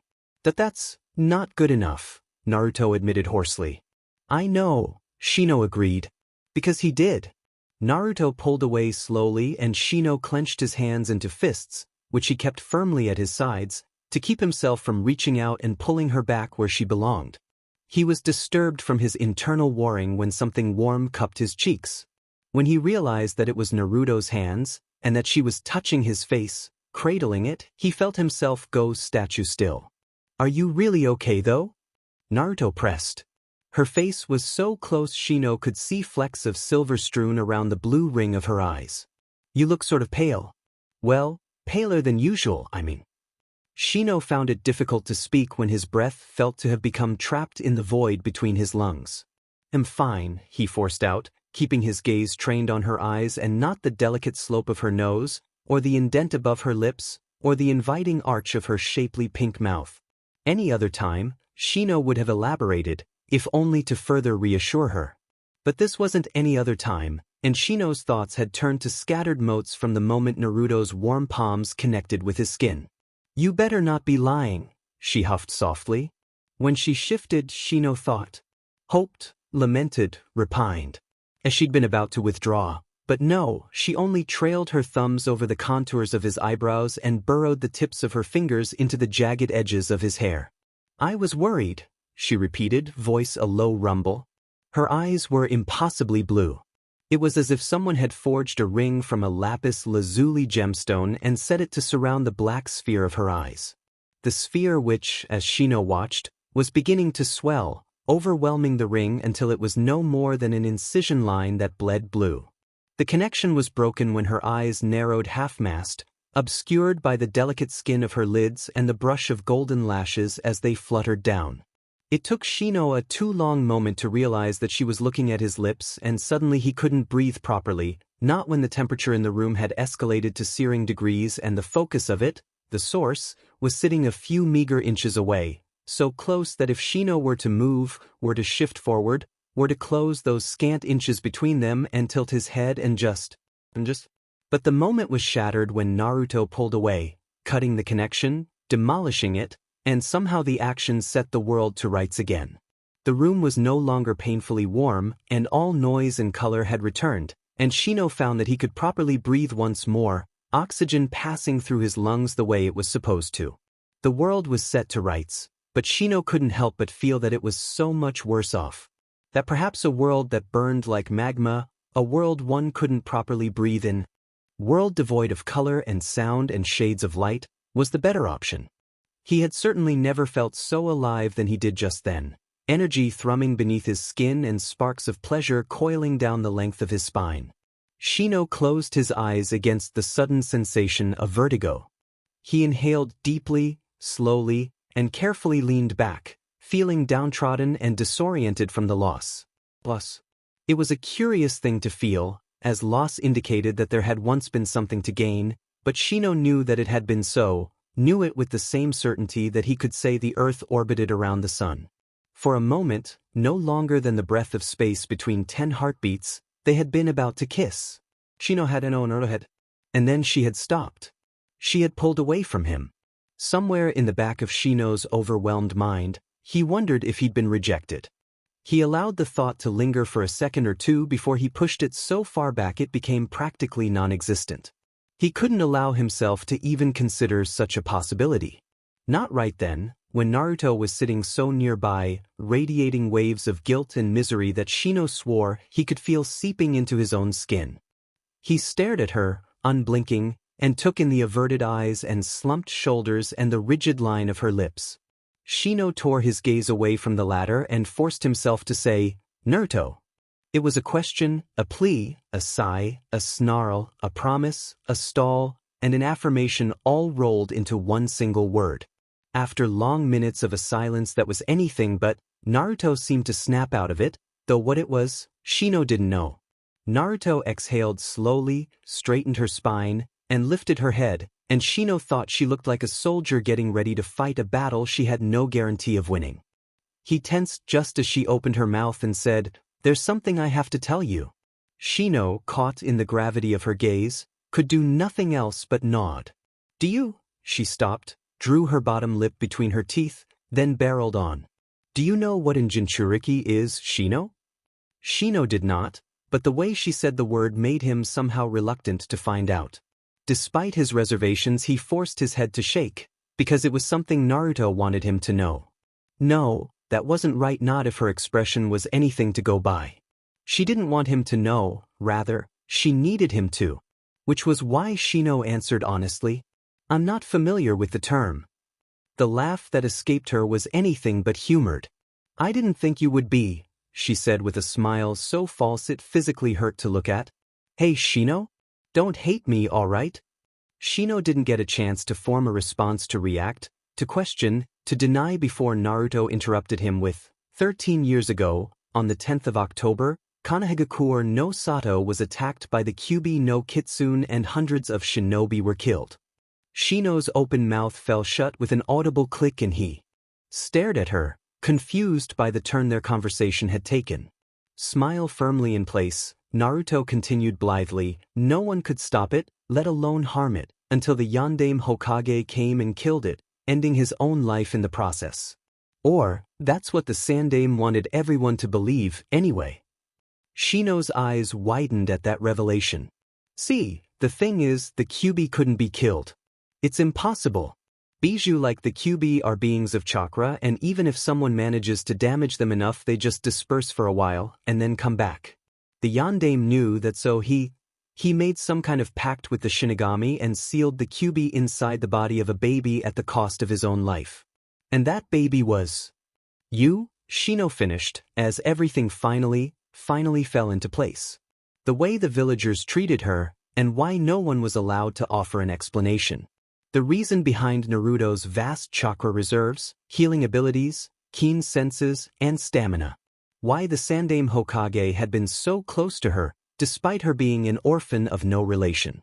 Meanwhile, other uncomfortable things were starting to make more sense. Cut-off sentences, wary glances, agitated gestures, plastic smiles, misdirection, distractions, half-truths, and outright lies. And Shino had fallen for it. And when he hadn't, he'd never bothered to pursue the truth. Because he trusted her. Shino proceeded to listen as Naruto continued her story, too numb to act on the hundreds of impulses that were scrabbling for control in his head. All the while, Naruto never lost her smile. The hidden village of the leaf. It looked like a smattering of multicolored and multi-shaped children's blocks from on top of the Hokage mountain, strewn about in various formations of design. The people looked even smaller, like thumbtacks on a map. The early morning sky was a vibrant fusion of silver, magenta, and mauve, and the village shimmered like gemstones beneath it, breathtaking and bright. Shino drank in the sight of his village battered from the failed invasion but not bent, and never broken, and breathed in its unique scent, carried on the unpredictable patterns of the wind. He felt like he could have sat there for hours given the opportunity, hidden in plain sight with the world stretched out around him like an offering. You aren't going to say anything? Naruto's voice cut through his musings. Shino glanced at her, then away. Stone residue clung to his skin as he slid one hand up a pinnacle of the Yandaime's hair. What would you have me say? He asked after several minutes of taut silence. Anything, came the furious whisper. Tell me you're angry that I lied to you, that I'll never regain your trust, that you regret being my friend now that you know. Just say something. What started as a low hiss grew steadily into a shout that left a piercing echo in its wake. Shino pressed his lips into a thin, hard line and refused to look at her. He supposed it was cowardice, of a sort, born from his desire to suppress his temper rather than any fear of confrontation one might expect. But his anger was a sparking ember at the base of his throat, and Shino would not abandon her to the heat of his tongue. For all Naruto had lied to him, for all she had distrusted him, she did not deserve to be used as a training dummy propped up for the sake of venting frustration. Shino would not disrespect her that way, nor would he reduce himself to likening a wild animal that lashes out when hurt. And that was the core of it, Shino knew, the foundation beneath the anger and frustration, the point where everything converged, the focus. Shino was hurt by her lies, by her mistrust, and perhaps most painful of all, by her lack of faith in him. The moment it was fully acknowledged, all the excess, the ire, the vexation, the resentment faded away. It was still there, simmering beneath the surface in a half-dead state, but it was quieter now, swallowed whole by emotions he hadn't wanted to feel. Where fire had once resided, ice now took its place, and the warmth of the sun beating over him did little to abate the chill. Yesterday had been the start of it all, the dawning of the chasm that now laid between them. After 7 months of secrecy, of half-truths, of outright lies, Naruto had finally told him the truth. She was what was known throughout the elemental nations as a Jinchuriki. It held a different meaning for many. To some it meant sacrifice and savior, to others abomination and weapon. The only consensus seemed to be that they were jailers, and that was what it all came down to. Uzumaki Naruto, the girl who'd made herself of a home in the valves and arteries of Shino's heart, was the human host of the Kyubi no Kitsune that had once ravaged their village. Shino could have laughed at how little a difference it made to him. There'd been a time when Shino had thought he'd known Naruto better than anyone. A time when he could have said the same in reverse.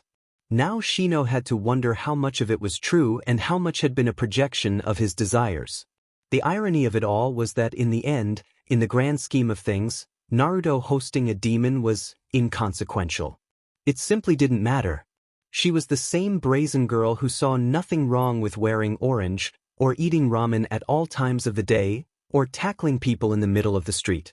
She was the same ridiculous girl who sang off-key, and always shouted, and kept on smiling even when she was hurt. And that was the crux of the problem. She had hurt him, for reasons he understood and others he could not comprehend, but she was still Naruto. Still the girl he had chased after when he was a child, Still the girl he'd held firmly onto once he'd caught up to her. Still the same person who had integrated herself so deeply into his system that Shino could barely consider himself whole. Still Naruto, who, despite everything that had happened, was more precious to him than the oxygen he breathed. So when Naruto muttered, "Whatever," and stood up, hair gleaming orange beneath the iridescent sun, Shino could not restrain himself from calling her name, or pulling her down, or drawing her into his arms where she belonged as surely as if she were a piece of him that had long ago broken off. Her cry of surprise was muffled by his jacket, as were the next stream of words which he pointedly ignored. It was his turn to speak. His turn to be heard. "You are an idiot," Shino said fiercely. He tightened his grip when she made to pull away. Perhaps even on a level only Inuzuka could claim. "Of course I'm angry. How could I not be?" Naruto stiffened against him, but remained silent. "I'm angry that you never told me. I'm angry that you lied to me. I'm angry that you kept that part of yourself hidden. But most of all, I'm disappointed, Naruto," he admitted. Naruto looked at him with wide eyes. She opened her mouth to speak, but Shino cut her off with a shake of his head. He needed to tell her this, needed to get it off his chest, before it festered into something neither of them could tame. If there was any hope of mending the current rift between them, then they had to start now, and it could only be achieved by Shino putting his turbulent thoughts into words and Naruto actually listening for once. His hands curled into fists as he said, "You didn't trust me. I thought you knew me better than anyone, but you didn't trust me. Not with such an important secret, not to form my own opinion, and not to make the right choice. You just decided that I was going to react adversely and leave you behind, as if I were no different from the mindless sycophants that make up the village, and I do not understand why." Shino could not comprehend it. He was not blind to Naruto's insecurities, nor her fear of abandonment, but when had he ever given her the impression that he would toss her aside as if she meant nothing to him? As if she weren't his entire world? While Shino hadn't been forthcoming with his feelings, he had always made it a point to show her how special she was. How valuable. But perhaps he hadn't. Perhaps, in his desperation to conceal the depths of his feelings, he'd hidden the other things as well, such as his admiration, his fascination, and his respect for her. Perhaps they'd been miscommunicating all those years, sending and receiving letters to each other that were written in languages that only resembled the others. The thought troubled him so greatly that when Naruto finally pulled away, Shino let her. "I'm sorry," she said, gaze wavering and unfocused. "I'm sorry. I do trust you, Shino, more than anyone, but I was afraid." "I know." She closed her eyes and wrapped her arms around herself as if to fend off a chill. Shino had to wonder if they were sharing the cold the way people could share body heat. "I know you wouldn't have rejected me, I know that, but there was always this little voice in my head that whispered what if." But, trembling with agitation, she continued, "And you just be there, smiling at me and encouraging me and always looking at me like I'm something precious, something valuable, and don't you see, Shino?" She asked desperately. "I couldn't lose that. I couldn't risk it." She looked away and Shino was selfishly glad. He didn't know how much longer he would have been able to bear being caught under her distressed, miserable stare without coming apart at the seams and falling to pieces. You're more important to me than anyone," she continued thickly. "But you're not alone like I am. If you take me out of the picture, you still have a whole clan behind you, Shino. You'll still have 100 other people willing to take my place. But I don't have anyone else. Not anyone like you." When she turned to him again, her eyes were glistening with tears. "I'm sorry for lying to you and for not trusting you. I am. I just couldn't take the risk. It's not an excuse, I know that, but it's..." Shino saw her battle, and he saw when it was lost. Tears spilled over as a heart-wrenching sob escaped, and Shino moved without thinking, without realizing. He just gathered her in like the instinct he knew it was and held her as she trembled against him. He couldn't remember the last time he'd seen her cry, seen her really cry, with tears and coughs and the deep, rasping gasps that came from being unable to breathe. Shino couldn't stand it and he hated himself, in that moment, for being the one to cause it. "Alright, it's alright," Shino rasped, eyes staring forward, unseeing. They were blurry with tears, but he could do nothing but try, and fail, to rein them in. I apologize. I should have understood better. I shouldn't have pushed so hard. I'm sorry, Naruto. He bit his lip as his voice fractured over the words. I'm the one who's sorry, she whispered, shivering. Or perhaps it was Shino who was shivering and Naruto was just reacting to it. He couldn't quite tell. No. It is I who owes you an apology, Shino said, throat tight with shame. He forgot, sometimes, that their relationship was not that of equals. Not yet. Though she'd never asked for such a responsibility, Naruto owned Shino completely. There was very little of him he wouldn't willingly give to her, or that she couldn't forcefully take. As a result of that, it sometimes slipped his mind that the same could not be said in reverse. Shino did not own Naruto. He could not demand of her the same things he so readily offered. He was not entitled to the privacy of her thoughts. Her secrets were not his to claim. As painful as it was to admit, Naruto was not his, and his behavior towards her, his self-centered inconsideration, was not deplorable. Naruto made a small noise of confusion. For what? Shino removed his glasses with one hand and tucked them into the BRST pocket of his coat. What am I not sorry for? He asked with a note of derision. For reacting poorly. For making you cry. For not using the intelligence I pride myself on. Among other things. Naruto let out a snort of a laugh, from which Shino found some semblance of forgiveness, and proceeded to sniffle. A massive shudder racked through her, which Shino caught and echoed, and she sighed. Shino was unimaginably relieved to note that she had stopped crying. Are you all right? He asked with some hesitance. Maybe, she hedged. If we're all right. Shino didn't need to contemplate a response. Then you're all right, he said decisively, lowering his arms. Come on, Naruto. Sit up. No, was her rapid reply. Shino's eyebrows drew up in confusion. No. No. Why not? A beat, and then, I can't understand you when you speak into my coat like that, Naruto. Naruto shifted against him. I got snot all over you, she forced out, sounding highly embarrassed. It never failed to amaze Shino how effortlessly she could lighten his mood. Of course you did, he sighed, though his lips were turned up at the corners. He undid some of the bandaging on his arm, tore it off, and pressed the material into Naruto's hand. Naruto remained hunched over as she brought the bandages to her face and wiped it clean. The soiled cloth was discarded to the side as she sat up and pulled away. With more calm than Shino would have expected to feel, he took everything in her swollen eyes, the messy tear tracks, her watery smile, and leaned forward without thinking, eyes drawn to the fragile curve of her mouth. Now, something inside of him whispered. There was no room for doubts in his mind. No time for uncertainty or second-guessing. Within the span of 2 heartbeats he had already closed the distance between them, filling the unwelcome space with his form. Shino had a moment to register the widening of her eyes before their noses brushed and their lips connected. Try as he might, he could not keep his eyes from falling shut. Wet was his first impression. Soft was his second. Perfect was his third. The kiss tasted like salt and skin and perhaps the faintest residue of ramen, and even though it was nothing more than a simple touch, a chaste pressing of lips, Shino didn't think he had ever been a part of anything so perfect in his life. Shino shivered when Naruto sighed against him, overwhelmed by the whisper of air that ghosted over his hypersensitive lips. He pressed closer when she made no discernible move to pull away, and tried to brand the memory of the moment into his mind. It was, perhaps, unnecessary, for he fervently doubted he would ever be able to forget the feel, the taste, the smell, the way their lips molded together with the pliability of clay and the rightness of rain after a PRD of drought. Every second of it was something to hold on to, something to remember, something to cherish. It was with immense reluctance that Shino finally pulled away, but his need to see, his need to observe, was as equally important as his desire to prolong the kiss for however long Naruto would permit it.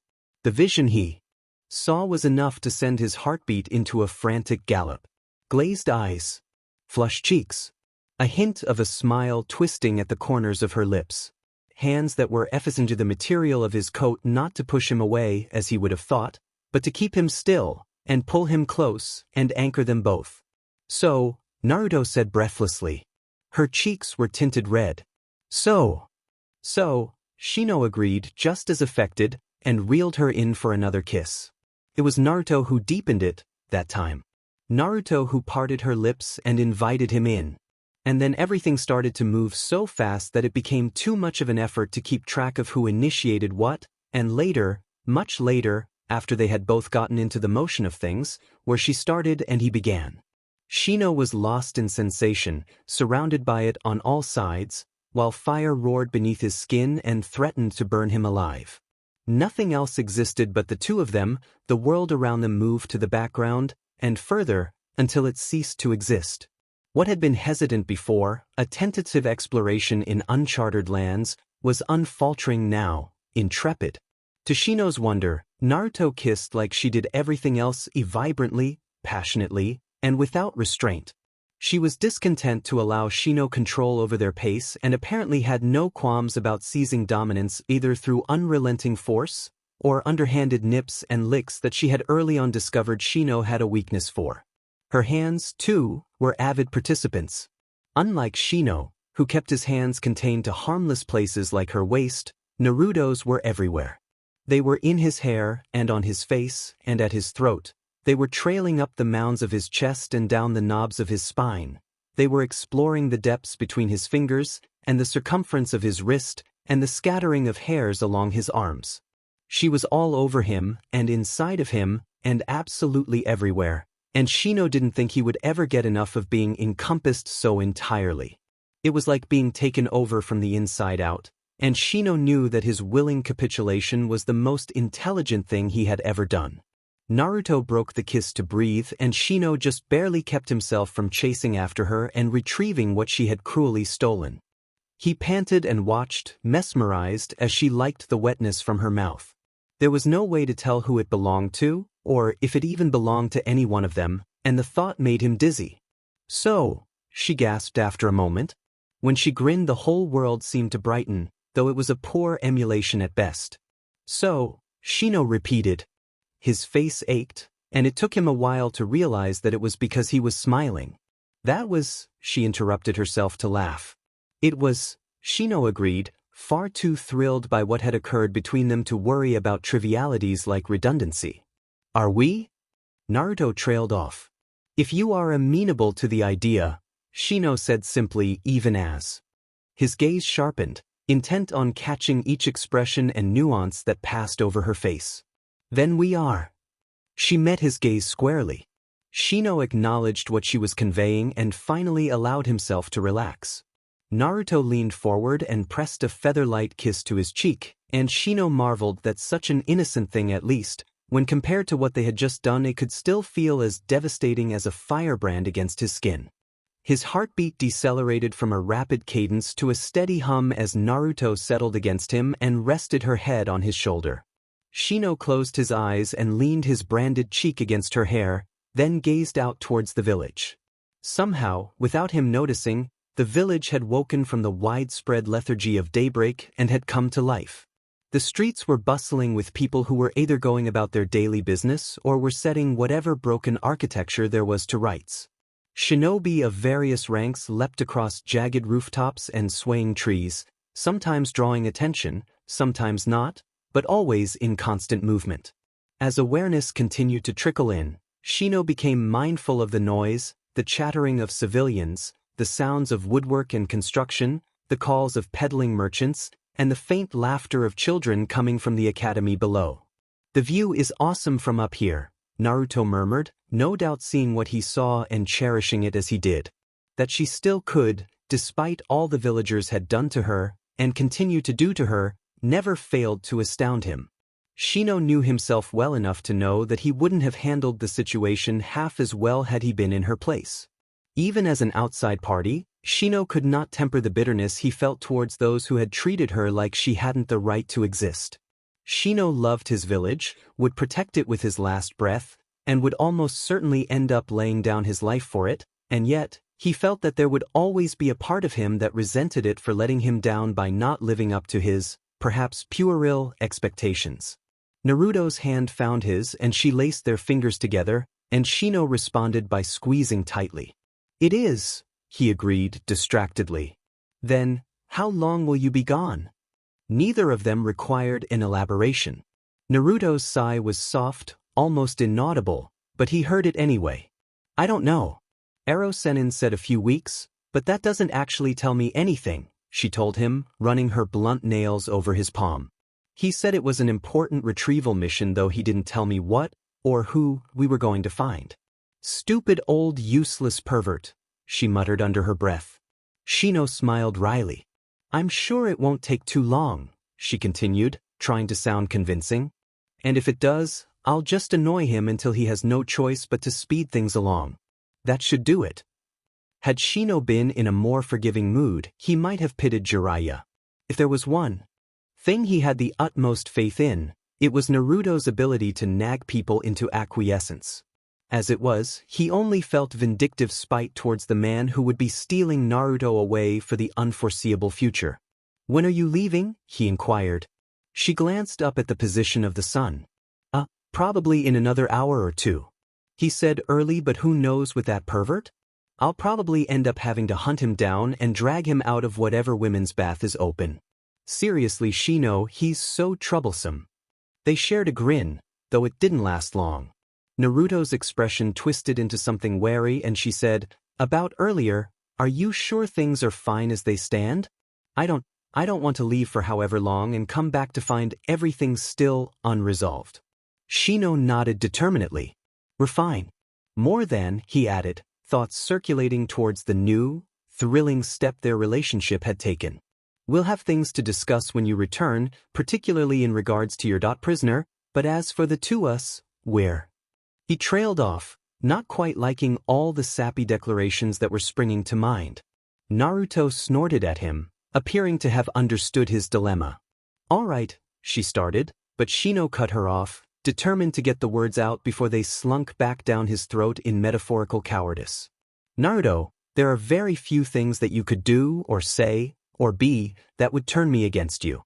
You could single-handedly start a war with IWA or Defect and start gallivanting after Orochimaru, and I still wouldn't abandon you. He turned his head to the side, self-conscious about the heat that was rising to his face at his admission. It's illogical, perhaps, but nevertheless true. I came to terms with the fact that I'm not always the most rational person around you a long time ago. And you wonder, he heard Naruto whisper shakily, why I'm so frightened to lose you. Shino didn't expect to be tackled to the ground, but he didn't resist it either. He let himself fall, ignoring the pain of the impact on both fronts, and stared up at the beautiful, wonderful, impossibly perfect creature above him. I love you, you know, he intoned. It amazed him how those words, which he'd secreted within him for so long they had become almost a burden, could be said so easily. And yet, it made perfect sense. He might not have said them where anyone could hear, but he'd spoken them nonetheless from his heart, and with his gaze, and through his touch, and by his actions. That they were inaudible did not negate the fact that they'd been conveyed with the subtlety of a floating lantern festival, or in the manner of a secret being whispered in a gossip's ear. The best thing of all, however, was the way Naruto was looking at him, as if she'd known all along and had just been waiting for him to say the words. Waiting and prepared to capture them with open palms so she could tuck them away someplace safe. And God, how Shino loved her in that moment. She was his sun, lighting the world around him, and his moon, a beacon of light in the darkness, and his lighthouse, a place to return to when he was lost. She was his strength and his weakness, his armor and his sword, his best friend, his family, and so much more. She was his everything, as much a part of him as the insects he carried and just as essential as the air he breathed, and Shino didn't understand how anyone could love another person so dangerously much. It shouldn't have been possible. Naruto laughed with the force of someone unable to contain their delight. Her eyes were shining, and the gleam made them take on the appearance of a wind-corrupted sea.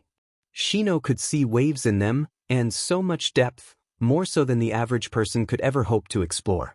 It was without a doubt a mission that would take a lifetime, perhaps longer, and Shino found himself more than willing to accept the task. Yeah, Naruto smiled, drawing him in for another earth-shattering kiss. Yeah, I love you too. Epilogue. God, Naruto panted, flopping onto her back. God. Shino would have expressed a similar sentiment if he'd been in any position to speak. As it was, he settled for tucking the sweaty woman firmly into his equally drenched side while he struggled to breathe. That was insane, she murmured, and Shino couldn't help but envy her stamina. He could barely move, and yet there she was, waving her bare arms about and holding a one-sided conversation. Had he not been so used to it, used to her, he would have likely felt affronted by the diversity of their physical states. Still, he consoled himself with the reminder that he did not contain a demon in his gut to give him inhuman vitality. Oh, stop sulking, Naruto said with a snort. You gave as good as you got. I certainly have no complaints. She waggled her eyebrows suggestively, and Shino's smile came forth without his permission. That was another thing he had long since gotten used to. I'm sore everywhere, she sighed, throwing an arm over his chest. I mean, places I never knew existed hurt. Who knew you had it in you, Shino-chan? Shino shot her a flat look and she chuckled, amused, before falling silent. Grateful for the reprieve, he concentrated on pinpointing which areas of his body would need to be seen to when they got home.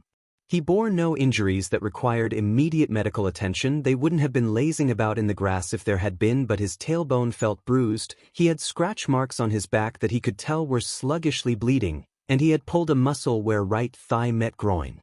Not for the first time, Shino wondered if the benefits of sparring so often were worth the physical trauma to his person. With a sigh of exhaustion, Shino looked up at the sky, where silver-tipped clouds drifted over a waning moon that was surrounded by abstract patterns of bright starlight. Leaves rustled on skyscraping trees as a burst of wind suddenly swept through the clearing of Training Ground 37, causing gooseflesh to rise over his skin. Shino lifted his arm to wipe the sweat from his eyes, and grunted as his muscles protested the movement. Honestly, he felt like he had been slammed into concrete from a 100-foot drop, and if the tenderness of his skin was anything to go by, probably looked like it too. Shino swore it would be the last time he allowed Naruto to practice her taijutsu moves on him. It was also a lie, but Shino refused to acknowledge it. When Shino ascertained that yes, he could still move, though it would be agonizing to do so, he turned his head to peer at his partner. He wasn't in the least surprised to see that color had returned to her skin, and that what little proof there was that he'd managed to get several hits in was already fading bruises a sickly yellow instead of the shocking purple it had once been. A recurring thought that Shino needed to find people who weren't Jinchuriki to spar with for the well-being of his ego, if nothing else arose. Though that, too, was a lie, as there was no one else Shino would rather spar with, and definitely no one else he'd ever stand to lose against. What are you thinking about? He suddenly asked, observing the way her golden eyebrows were drawing together. Sasuke, Naruto said simply. Of course, Shino thought. Should I be jealous? He inquired. He wasn't, but he supposed a man should always ask such things when their fiancé admitted to thinking about other men. Naruto looked so affronted by his question that Shino had to rein in the urge to laugh. Hardly. I love the BGMI, I do, but I'm more likely to throttle him in his bed than willingly share it. Shino accepted that as truth, often being the soundboard for similar threats and murder plans. It wasn't difficult, and probed, You're dwelling on his hearing, then, I presume. It wasn't a question. Naruto bobbed her head and sighed. Her breath smelled of ramen, and mint leaves, and blood. It wasn't an entirely pleasant combination, but it was one Shino was well accustomed to. Yeah. It's tomorrow. I know Tsunade-chan said things would be fine. I mean, aside from the whole abandoning the village, kissing Orochimaru's and just generally being a huge freaking nuisance thing, he didn't actually do anything against Konoha. It wasn't like he killed any of our shinobi unless you count Itachi, which I personally don't, or, blew up the village or anything. Right? And he did come back willingly. If by willingly you mean half unconscious and slung over your shoulder, then I suppose you could say that. So that's gotta count for something. She didn't miss a beat, and Tsunade-chan says the same, but the stupid elders are definitely going to kick up a fuss, I just know it. Hey, Shino, it's not treason to wish really hard that they just drop dead, right? No, Naruto, that isn't treason, he said with amusement. It was a good thing, too, otherwise Konoha would be considerably smaller than it was now. I know there's no use driving myself crazy about something that hasn't even happened, but I can't let it go. Stupid BSRD, always making people worry about him. If by people you mean Sakura-san and yourself, Shino grunted as she rolled on top of him with enough force to drive the air from his lungs. You're not helping, she growled. Then her expression shifted to something that sent his blood flowing south. But I'm sure you could think of other ways to help, she added coyly, leaning forward so her hair, which had come undone sometime during their spar, fell over him in a wavy veil. It looked almost silver under the moonlight, brightness dimmed by the surrounding night. Her eyes, too, were darker, as if they were stealing the color straight from the sky. Naruto was beautiful. It was a basic fact of life. As surely as the sun would rise at dawn and fall at dusk, Naruto was the most beautiful person he knew. It wasn't something that Shino could forget. There was as much a chance of that happening as there was of him developing entomophobia. Rather, it was something he'd simply grown accustomed to. But there were times where Shino, despite knowing it, would be taken completely off guard by how stunning she actually was, and he'd find himself as breathless and enthralled as he'd been the day they first met. Shino thought that Naruto must have caught some of the wonder reflected on his face because her smirk gave way to a smile that was soft and loving and knowing, and her eyes shone with emotions Shino was never willing to consider existed outside of the depths of his own heart. He knew she loved him with everything she was. That too was a fact of life, though one Shino had taken a long time to fully believe. Yet that she could love him in the same way he loved her blindly, illogically, desperately, obsessively, shatteringly was something he still could not accept. That level of reciprocation was as much his deepest desire as it was his greatest fear. Shino's brand of love was the kind one read about in fairy tales and tragedies. It was the kind that didn't belong in the hands of humans, or anywhere near the vicinity of their realm. The love Shino felt for Naruto bordered on being painful, sometimes, and he would not wish that on anyone, let alone the woman he loved. No matter how desperately he might have wanted it. Here I am, willing to show you a good time at the risk of being arrested for public indecency, and you can't even stop brain angsting for a minute to appreciate it. I'm hurt, Shino, truly I am, Naruto said with a theatric sniff that was completely at odds with her renewed smirk. How I love you, Shino thought as he felt an unbidden smile tug at the corners of his mouth. My apologies, Hokama, Shino jested, delighting in the way her cheeks warmed at being addressed so. It wasn't exactly appropriate considering the Godame had yet to step down, but it was only a matter of time. Tsunade-sama had been preparing Naruto to replace her for years, so Shino supposed it was good practice for when he'd have to use it as something other than an embarrassment tactic. I did not intend to brain angst as you say, he continued, rolling his eyes at the term, and I shan't endeavor to do it again. Most people tended to think that members of the Aburame clan were emotionless automatons. In his 19 years of life, Shino had overheard innumerable people comment on how eerie they were for being so expressionless. He thought most of them would die of heart failure if they were to see him now, joking playfully while a woman straddled him outside the privacy of their home. Not that they ever would. That side of him was reserved for the only one person who was capable of eliciting it, but it was nice to imagine nonetheless. The term dropping like flies suddenly came to mind. You'd better not. Naruto's grin was all teeth as she pushed her hair to one side, grabbed the hem of her shirt, and drew it over her head, arms crossed in the way she knew Shino liked. Shino watched, spellbound, as her body undulated with the movement, bears heaving and stomach muscles sinking to the dip of her navel. She still wore a bra orange-colored with ridiculous frog print, but it left very little to the imagination, which made up for its aesthetic lack. Naruto brought her hands to the arch of Shino's throat and trailed her fingers down his chest, and her molten eyes blazed when she breached the edge of his sweater and came into contact with warm skin. Shino, she said throatily, liking her lips in a decidedly improper manner. Nair, Shino paused with a blink and turned his head to the side. His brows furrowed in concentration when he heard a discernible pattern of buzzing. Shino glanced at her from the corner of his eye and said, "One moment, please." My allies are returning.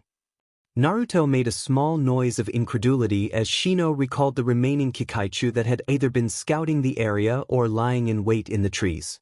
They came to him in a black swarm shaped like a coiling tendril, and he immediately gathered them to himself.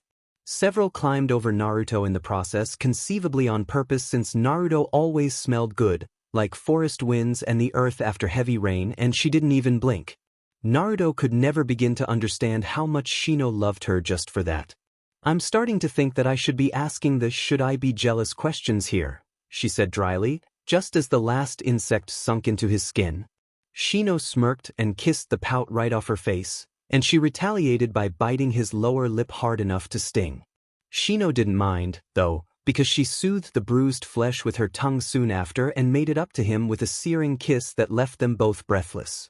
Long ago, when Shino had been a lonely child incapable of making friends, his parents had told him that he'd one day find someone who'd accept him for who and what he was. After countless rejections by those he had tried to befriend, Shino lost faith in his parents' encouragement and made a tactical decision to never need anyone else. And then a lively little girl with eyes bluer than the sky and hair brighter than the sun offered her hand in friendship, and all of Shino's careful plans and intricate walls came crumbling down at his feet. Shino had never minded, though, because his parents had been right. He'd found that someone after all. Once upon a time there was a boy who loved a girl, and her laughter was a question he wanted to spend his whole life answering. The Nicole Krauss, A History of Love. The end.